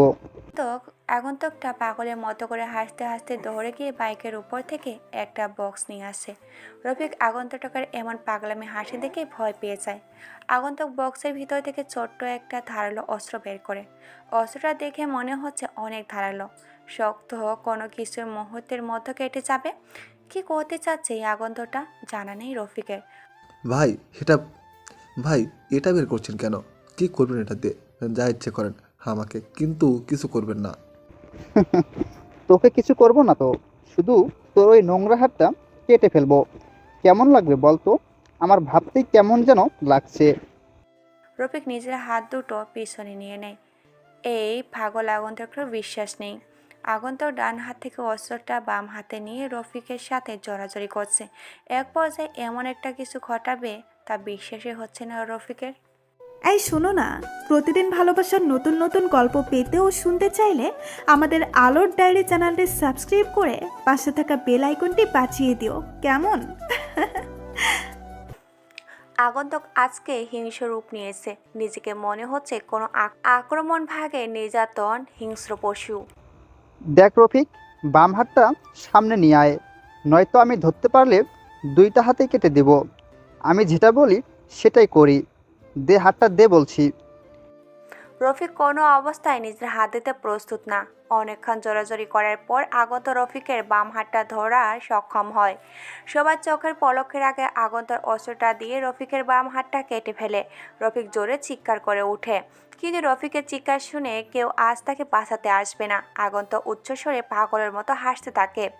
বক্স থেকে কিছু ডাক্তারের জিনিসপত্র বের করে লম্বা সুই দিয়ে রফিকের কাটা হাতে সেলাই করতে থাকে। রফিক জোরে জোরে কান্না করছে। এমন ব্যথা যে মৃত্যু অনেক ভালো। ভাই, আমার সাথে এমন করছেন কেন?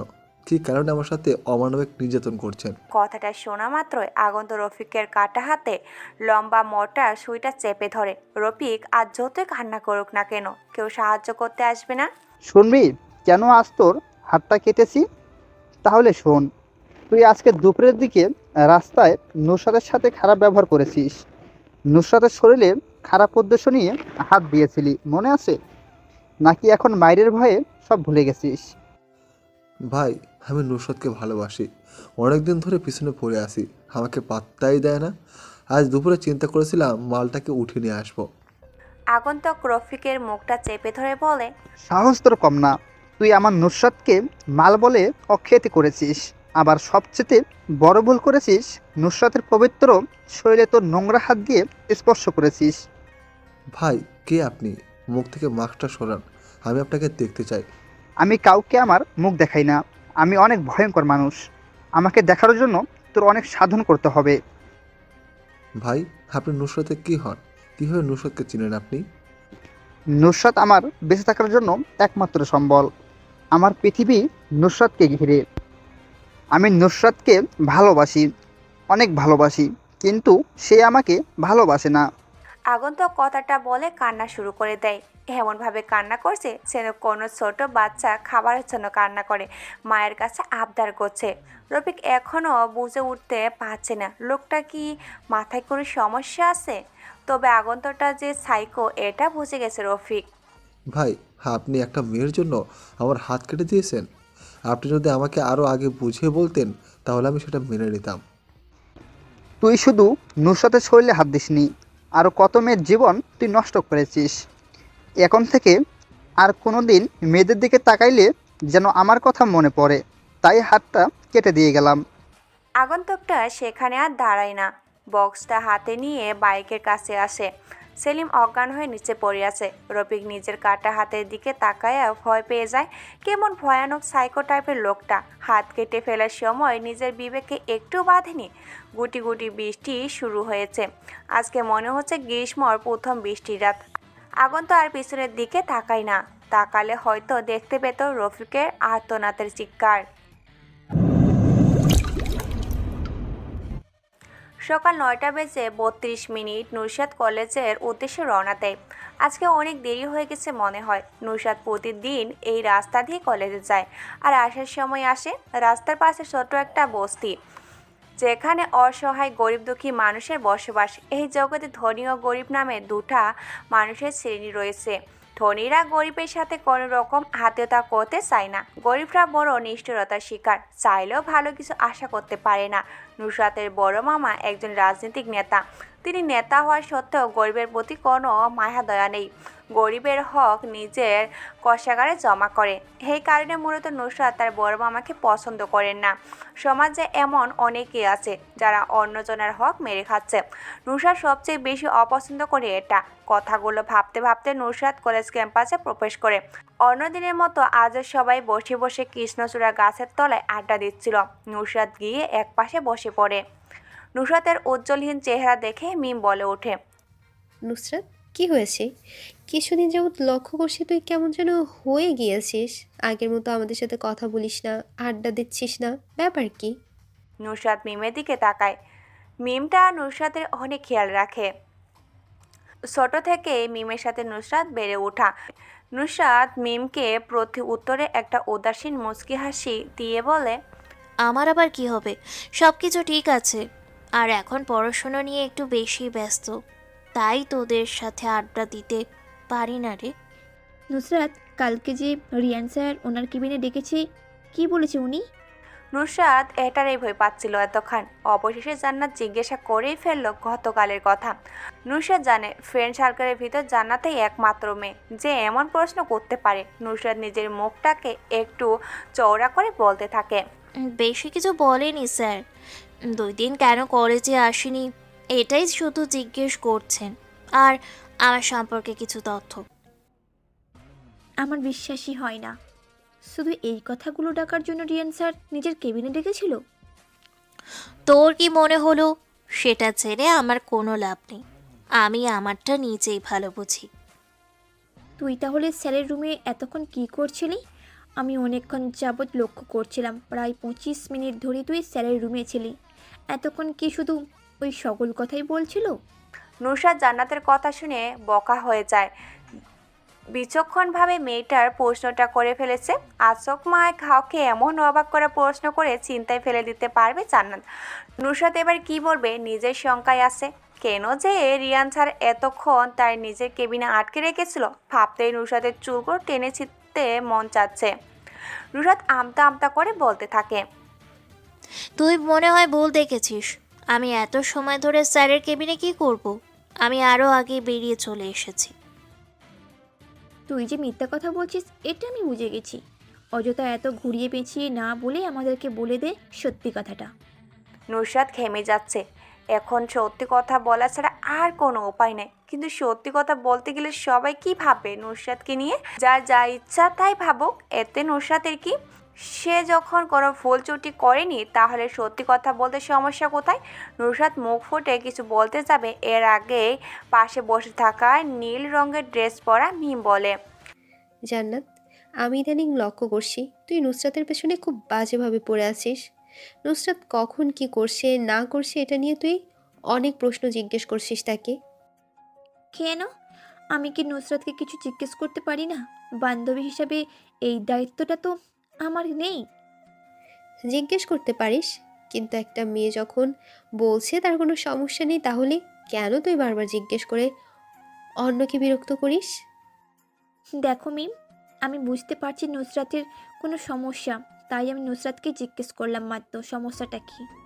দুজনের মধ্যে তর্কাতর্কি শুরু হয়ে যায়। নুসরাত এগুলো আর দেখতে না পেরে জোরে চিৎকার দিয়ে বলে, থাম তোরা এবার। জান্নাত, তুই কি জানতে চাস? একটা মাত্র প্রশ্ন আমাকে করতে পারবি, আর আমি তোকে সেই প্রশ্নের উত্তর দিতে বাধ্য। যদি একটা ছাড়া অন্য কোনো ফালতু প্রশ্ন করিস তাহলে আমি কিন্তু উত্তর দিব না। এখন রাজি থাকলে প্রশ্ন করতে পারিস। নুসরাত কিছুক্ষণ ভেবে শয়তানি মার্কা একটা হাসি দিয়ে বলে, প্রশ্ন অবশ্য অনেকগুলোই ছিল, কিন্তু তুই তো আবার সেইগুলোর উত্তর দিবি না। যাই আমি প্রশ্ন বাছাই করছি, আর সেটা হলো কালকে রিয়ান স্যারের কেবিনে এতক্ষণ কি করছিলিস? নুসরাত বুঝতে পেরে গেছে এখন আর সত্য কথা বলেও জান্নাত বিশ্বাস করবে না, তবে সত্যি কথাটা বললে হয়তো বিশ্বাস করতে পারে। নুসরাত বলতে, রিয়ান স্যার কালকে আমাকে প্রপোজ করেছে। উপস্থিতি বসে থাকা সবাই অবাক হয়ে চেয়ে আছে নুসরাতের দিকে। চোখ জোড়া রসগোল্লার মতো হয়ে গেছে, হয়তো বিশ্বাস করতেই পারছে না রিয়ান স্যারের মতো একটা ছেলে নিজে নুসরাতকে প্রপোজ করেছে। এটা বিশ্বাস করার মতোই না, যেখানে কলেজের সব মেয়ের ক্রাশ রিয়ান স্যার। সবার এমন অবাক হওয়া অবস্থা দেখে নুসরাত বলে ওঠে, এমন করে চেয়ে লাভ হবে না, আমি সত্যি বলছি।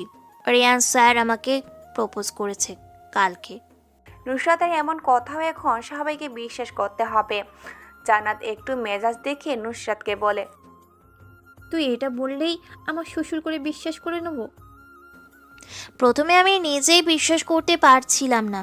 নিজেকে স্বপ্নের জগতে একজন মনে হচ্ছিল, কিন্তু হঠাৎই মনে হলো আমি দিনের বেলায় কিসের স্বপ্ন দেখব।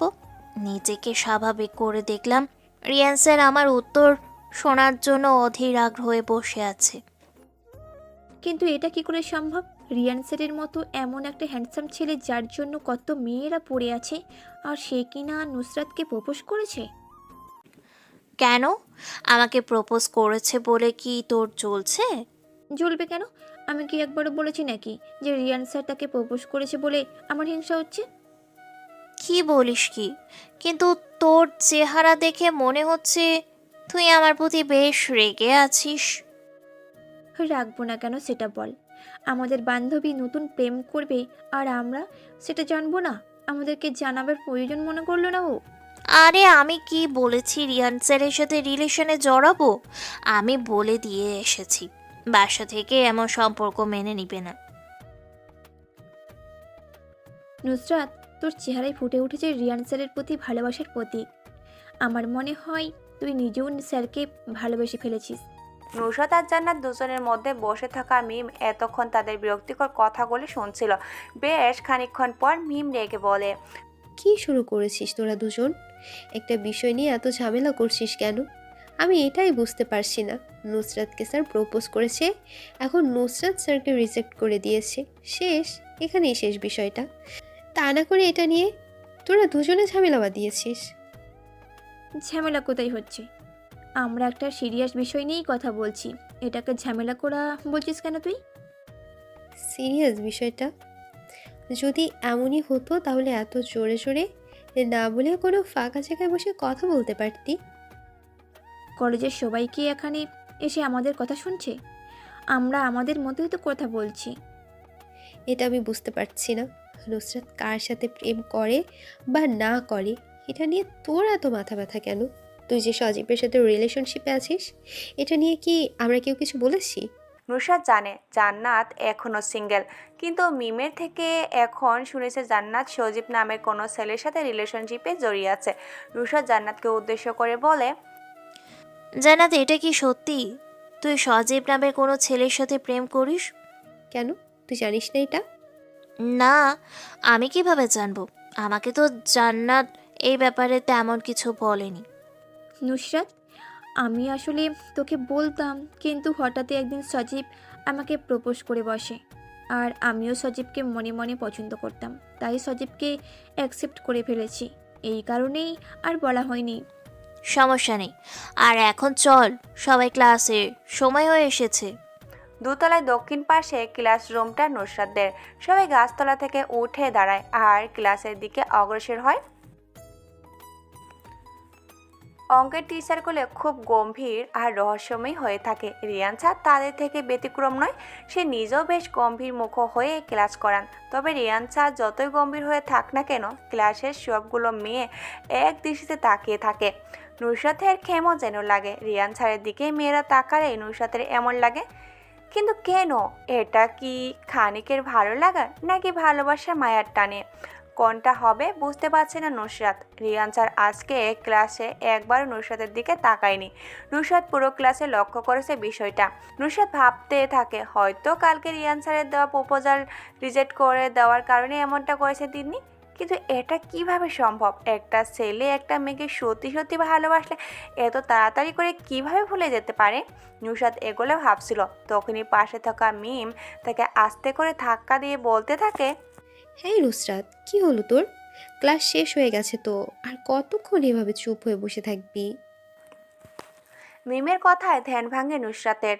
রিয়ান স্যারকে নিয়ে এসে এতটাই ভেবেছিল যে কখন ক্লাস শেষ করে চলে গেছে সেটা বুঝতেই পারিনি। এবার নুসরাত বলে, তুই সারাদিন কি এত ভাবিস যার জন্য কিছুই খেয়াল করিস না?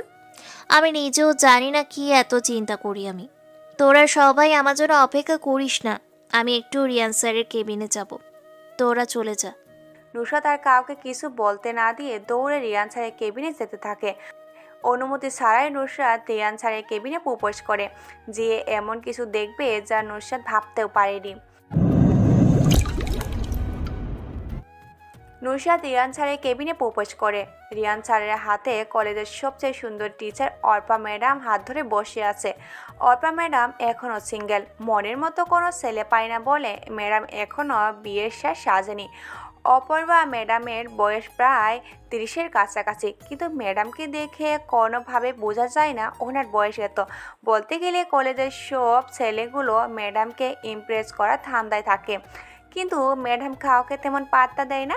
ম্যাডাম রিয়ান স্যারের হাত দুটো ধরে কি যেন বলছে। নুসরাত এটা দেখি ভীষণ রেগে যায়, কিন্তু এটা যে বাইরে প্রকাশ করে না, নিজেও চায় না এটা বাইরে প্রকাশ হোক। নুসরাতকে অনুমতি ছাড়া আচমকা কেবিনে প্রবেশ করতে দেখে রিয়ান স্যার নিজের হাত দুটো ম্যাডামের কাছ থেকে ছাড়িয়ে বসা থেকে উঠে দাঁড়ায়। অপর্ণা ম্যাডামও বসা থেকে উঠে দাঁড়িয়ে পিছন ফিরে তাকায়, দেখে নুসরাত চুপটি করে দাঁড়িয়ে আছে আর শান্ত চোখে সামনে দাঁড়িয়ে থাকা ব্যক্তি দুটার দিকে অসীম দৃষ্টিতে তাকিয়ে আছে। অনুমতি ছাড়া রিয়ান স্যারের কেবিনে কেউ প্রবেশ করুক এটা সে কখনো পছন্দ করেন না। এখন মাত্র ক্লাস করিয়ে কেবিনে এসে বসার সাথে সাথে অপর্ণা ম্যাডাম রিয়ানের কক্ষে প্রবেশ করে।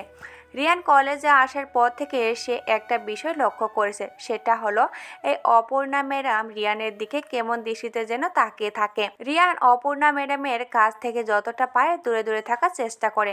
এতক্ষণ ক্লাসে অঙ্ক করিয়ে রিয়ানের অবস্থা অনেকটাই করুণ, তাই সে নিজের কেবিনে বসে বসে আরাম করছিল, কিন্তু সে আরাম করা আর তার ভাগ্য জুটল না।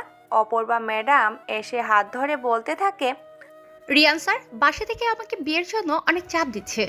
আপনার বাসা থেকে আপনাকে বিয়ের চাপ দিতেই পারে, এটা আমাকে বলার কি আছে? আর এমনিতেই বিয়ের বয়স তো আপনার হয়ে গেছে। আপনি বিষয়টা বোঝার চেষ্টা করেন প্লিজ। আমার তো কোনো ছেলেই পছন্দ হয় না।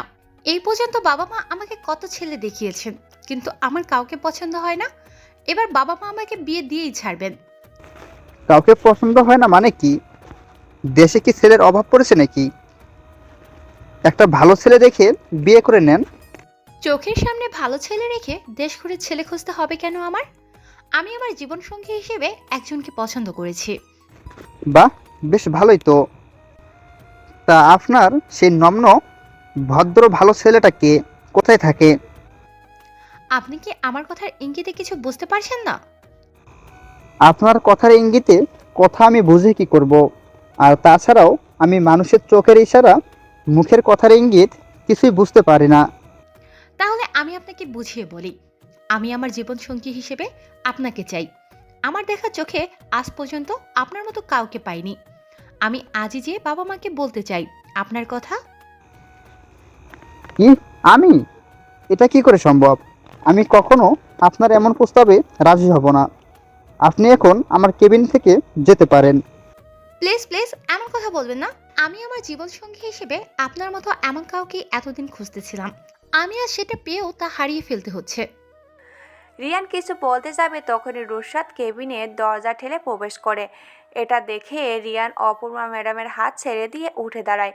রিয়ান একটু রেগে নুসরাতকে উদ্দেশ্য করে বলে, নুসরাত, তোমাকে গতকালই যে বললাম কারো কেবিনে ঢুকতে হলে যে অনুমতি নিয়ে ঢুকতে হয়, সেটা কি ভুলে গেছো? হ্যাঁ বলো নুসরাত, তুমি এমন করে হঠাৎ রিয়ান স্যারের ক্যাবিনে ঢুকলে কেন? স্যারের পার্সোনাল কিছু থাকতে পারে তো নাকি? আপনি চুপ করেন প্লিজ, আমাকে বলতে দেন। কি হলো নুসরাত, আমার কথার উত্তর দাও। আমি কিন্তু এটা পছন্দ করি না। কাউকে কিছু জিজ্ঞাসা করলে সে যদি উত্তর না দেয়। রিয়ানের এমন কড়া কথায় নুসরাত কিছুটা ভয় পেয়ে যায়। সামনে দাঁড়িয়ে থাকা দুজনের কথায় নুসরাত অপমান বোধ হয়। এবার নুসরাত মুখ খুলতে বাধ্য হয়। আসলে স্যার আমি বুঝতে পারিনি আজকেও আমার সাথে এমন কিছু হয়ে যাবে। আমি দুঃখিত। তুমি এত বড় একটা মেয়ে, তারপরেও কি করে এমন ছোট ছোট বিষয়গুলো ভুল করে বসো? এখন তো আগের মতো ছোট না তুমি। স্যার পরবর্তী সময় আর এমন হবে না। হুম, এবার তুমি বলতে পারো কিসের জন্য আমার কেবিনে এসেছো। আসলে স্যার কথাটা পার্সোনাল, একাকি বললে ভালো হতো আর কি। নুসরাতের কথা শুনে অপূর্ণা ম্যাডাম রেগে যায়। একটা মেয়ে স্টুডেন্ট স্যারের সাথে কিসের পার্সোনাল কথা থাকতে পারে? পার্সোনাল কথা ম্যাডামের কাছে কেন বলা যাবে না? অপূর্ণা ম্যাডাম নিজের রাগ কন্ট্রোল না করতে পেরে বলে, নুসরাত, রিয়ান স্যারের সাথে তোমার কি এমন পার্সোনাল কথা যা আমার সামনে বলা যায় না? আর সবচেয়ে বড় কথা, তুমি একটা মেয়ে হয়ে স্যারের সাথে কি কথা থাকতে পারে? ম্যাডাম আসলে আপনি যা বুঝতে চেয়েছেন তেমন কিছু না। অন্য একটা বিষয় নিয়ে স্যারের সাথে কথা বলতে হবে আমার।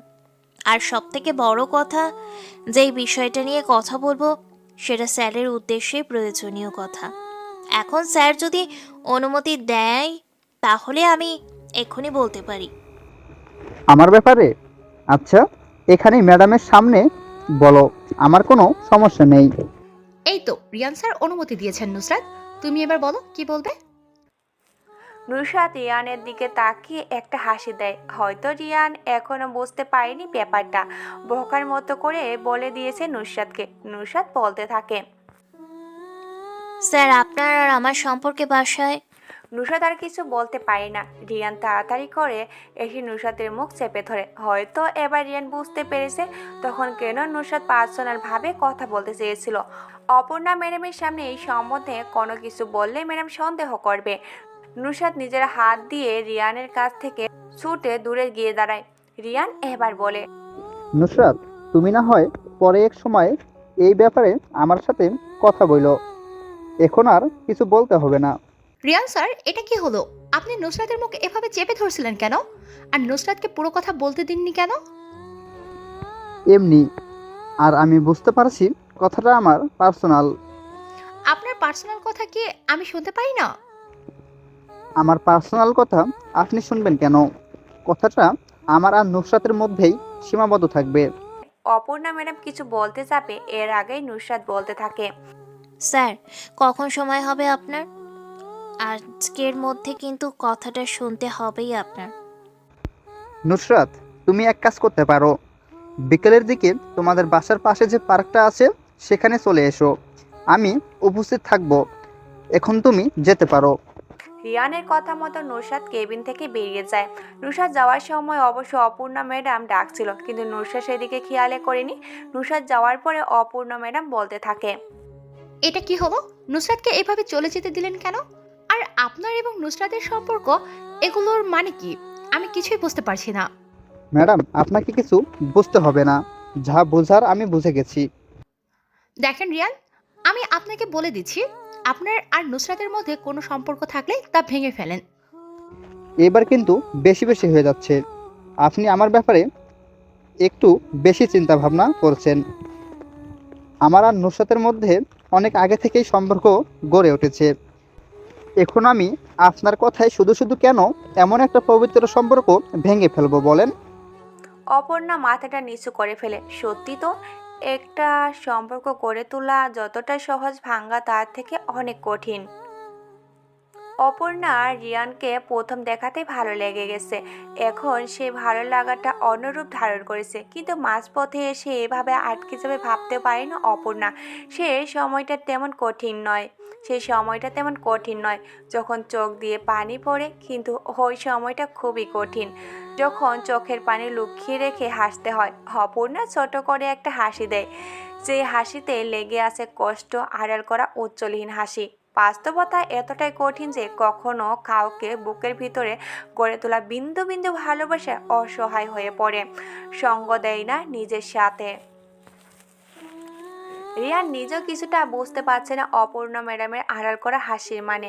প্রিয় মানুষটাকে কাছে না পাওয়ার বেদনা উপলব্ধি করতে হয়েছে রিয়ানকে। হায় রে ভালোবাসা, কাউকে হাসায়, কাউকে কাঁদায়, আর কাউকে একেবারে শেষ করে দেয়। রিয়ানের পক্ষে এখন কিছু করার নেই, কারণ সে নিজেও অন্য আরেকজনকে ভালোবাসে। অপর্ণাকে গ্রহণ করে সে ভালোবাসার মানুষকে কষ্ট দেওয়ার কোনো মানেই হয় না। বিকেল 5:17 নুসরাত নিজের বাসার পাশে পার্কে বসে আছে রিয়ানের অপেক্ষায়, কিন্তু অনেক সময় হয়ে গেছে এখনো রিয়ানের দেখা মেলেনি। নুসরাতের সবচেয়ে বেশি বিরক্তিকর লাগে যখন কারোর জন্য অনেক সময় ধরে অপেক্ষা করার পরও সেই ব্যক্তিটা আসে না। অপেক্ষার প্রহর গুনতে গুনতে অবশেষে রিয়ান এসে পৌঁছে গেছে। আজকে রিয়ান ব্ল্যাক কালারের একটা বাইক নিয়ে এসেছে, পরনে কালো কালারের একটা পাঞ্জাবি। এই ছেলেটাকে যা পরে সব কিছুতে বেশ ভালোই মানায়। নুসরাতের কাছে রিয়ানের আজকের আগমনটা ভালোই লেগেছে। সচরাচর এখন মানুষজন এমন পুরনো যুগের পাঞ্জাবি পরে না। রিয়ান যে সেই আগের কালের প্রেমিক পুরুষদের মতো করে এসেছে, নুসরাত বেশ খুশি হয়েছে। রিয়ান এসে নুসরাতের বসা মাঝামাঝি আকারের বেঞ্চের উপর আরাম করে বসে। দুজনে বসার জন্য বেঞ্চটা উপযোগী, কিন্তু যদি আবার 3 জন বসতে চায় তাহলে বেশ চাপাচাপি করে বসতে হবে। এখন মোটামুটি দুজনের মধ্যে অনেকটাই ফাঁকা রয়েছে। রিয়ান নুসরাতের দিকে একটু চেপে বসে। নুসরাত অন্য সকল মেয়েদের ন্যায় দূরে সরে বসে না, এক জায়গায় স্থির হয়ে বসে থাকে। সে দেখতে চায় রিয়ান তার সাথে কি করে। মানুষ জাতিটা বেশ চিন্তিত মগ্ন জাতি। নিজে পটু হওয়ার জন্য নিজের জ্ঞানকে বৃদ্ধি করতে সব কিছুই করতে পারে। আচ্ছা, আপনি আমার দিকে এত চেপে বসছেন কেন? ওই দিকে তো আরও জায়গা ফাঁকা আছে। আচমকায় নুসরাত কথাটা বলে ওঠে। রিয়ান নিজের স্থির দৃষ্টিটা নুসরাতের উপর ফেলে এমনভাবে তাকিয়ে আছে যে নুসরাত কথাটা বলে ভুল করে ফেলেছে। অনেক মানুষ আছে যারা নিজের মস্তিষ্ককে কল্পনার জগতে ভাসাতে ভালোবাসে। সেই ভাবনার সময় যদি কেউ জোরে ধাক্কা বা জোরে কথা বলে ওঠে, তাহলে তার গভীর কল্পনার ধ্যান নিমেষেই ভেঙে যায়। রিয়ানেরও ঠিক এমনটা হয়েছে। নুসরাতের কথায় কেউ সাড়া না দিলে সে রেগে যায়। এখন রিয়ানও বকার মতো করে তাকিয়ে আছে। নুসরাত কম করে রেগে বলে, আমি আপনাকে কি বলছি আপনি কি শুনতে পেয়েছেন? আর এইভাবে বোকার মতো চেয়ে থাকবেন না তো, আমার কেমন যেন লাগে। আমার চোখ আমি কোথায় তাকাবো না তাকাবো সেটা আমি বুঝবো, তুমি বলার কে? এখন আমার চোখ যাচ্ছে সামনে বসে থাকা এক পরীকে দেখে, নিজের রেটিনাকে শান্ত করা। আপনার চোখ যেমন আছে ঠিক তেমনই সেই চোখের দৃষ্টি সরাতে আমার হাতও আছে।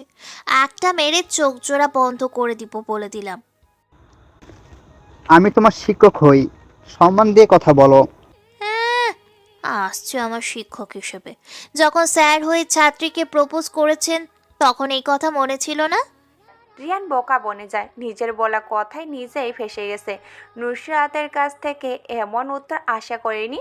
রিয়ান ভাবছিল নুসরাত হয়তো কথাটা শুনে চুপ হয়ে যাবে, কিন্তু রিহানকে অবাক করে দিয়ে নুসরাত খুব সুন্দর একটা জবাব দিয়ে দেয়। রিয়ান বলে, আচ্ছা বাদ দাও এগুলো, এখন একটা কথা বলো যে আমার কেবিনে তখন যেটা বলতে চেয়েছিলে ওইটা কি ছিল? তখন তো সামনে অপর্ণা ম্যাডাম ছিল, তাই বলতে নিষেধ করেছিলাম। এখন আমাকে তাড়াতাড়ি করে বলো। সেই সময় তো আমি ভালোই দেখেছি কেমন করে অপর্ণা ম্যামের হাত ধরে বসেছিলেন। আমি হঠাৎ রুমে ভিতরে ঢুকাই হাত ছেড়ে দিয়ে দাঁড়িয়েছিলেন। আমি যদি সঠিক সময় না যেতাম তাহলে যে কি হতো। আরে আমি ম্যাডামের হাত ধরিনি, ম্যাডাম নিজে এসে আমার হাত ধরেছিল। তুমি মনে হয় সেটা ভালো করে দেখোনি, তাই এখন এমন কথা বলছো। হয়েছে হয়েছে, আমাকে আর মিথ্যে কথা বলে নিজের কাঁধে পাপ কমায়েন না।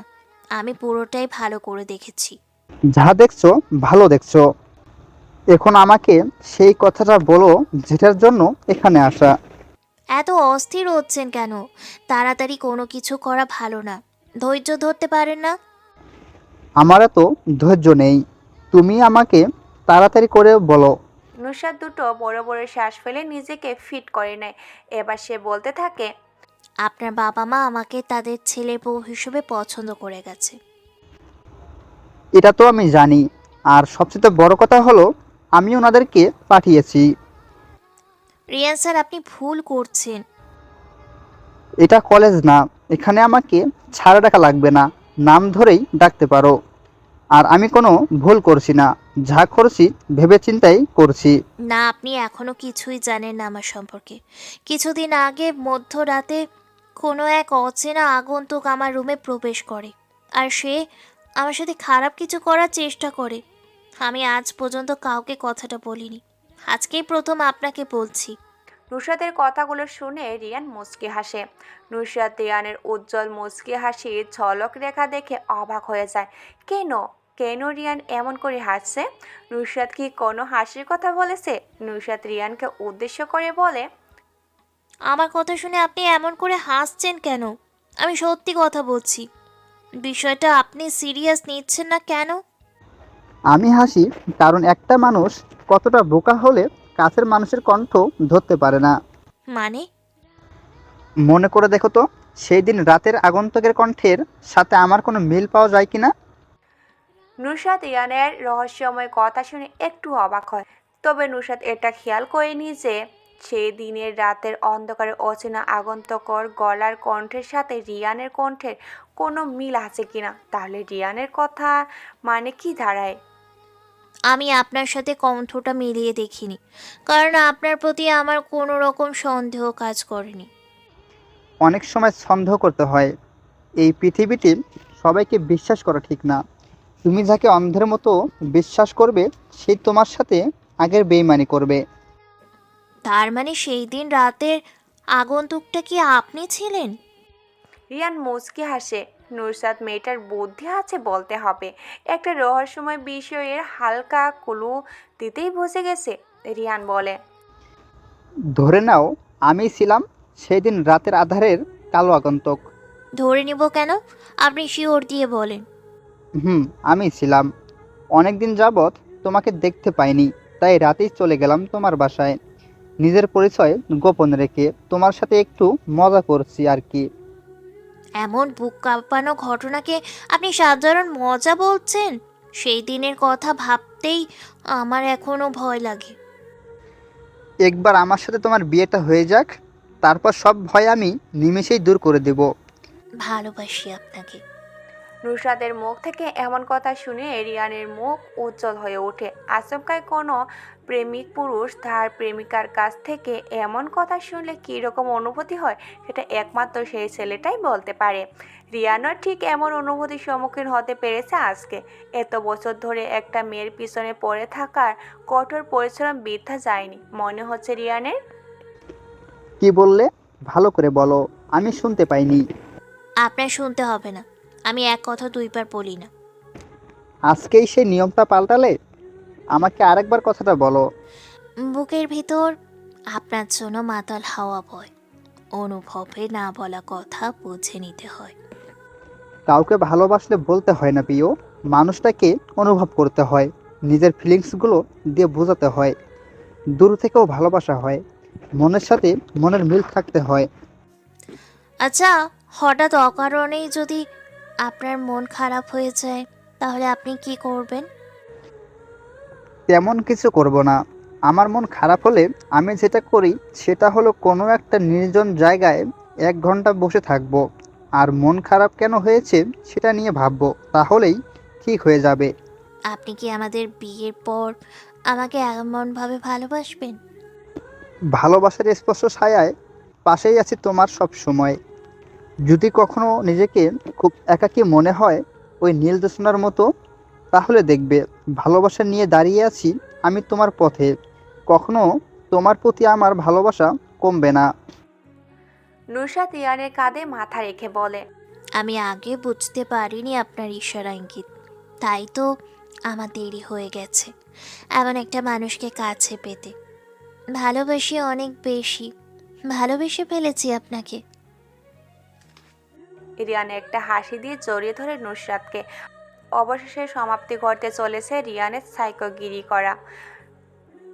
এখনো পর্যন্ত রিয়ান রাতের আধারে নিজের ভয়ঙ্কর সাইকো রূপ নিয়ে অল্প মানুষের ভিড়ে ঘুরে বেড়ায়। প্রেম হলো সরল অঙ্কের মতো। সরল অঙ্কে যেমন যোগ বিয়োগ গুণ ভাগ ও বন্দিনী থাকে, তেমনি প্রেমেও থাকে অট্টহাসি, মান অভিমান, হাসি ঠাট্টা, বিরহ বিচ্ছেদ, অনাবিল সুখ আর না পাওয়া সীমাহীন বেদনা। আজকে রিয়ানের শেষ হবে সীমাহীন বেদনা, পরবর্তী রয়েছে অটল সুখ আর সুখ। শুভ্র সমাপ্তি। গল্পটি যদি ভালো লেগে থাকে তাহলে অবশ্যই একটি লাইক এবং শেয়ার করে দেবেন। গল্পটি কেমন হয়েছে এবং আপনাদের কীরকম গল্প পছন্দ কমেন্ট করে জানিয়ে দেবেন। ধন্যবাদ।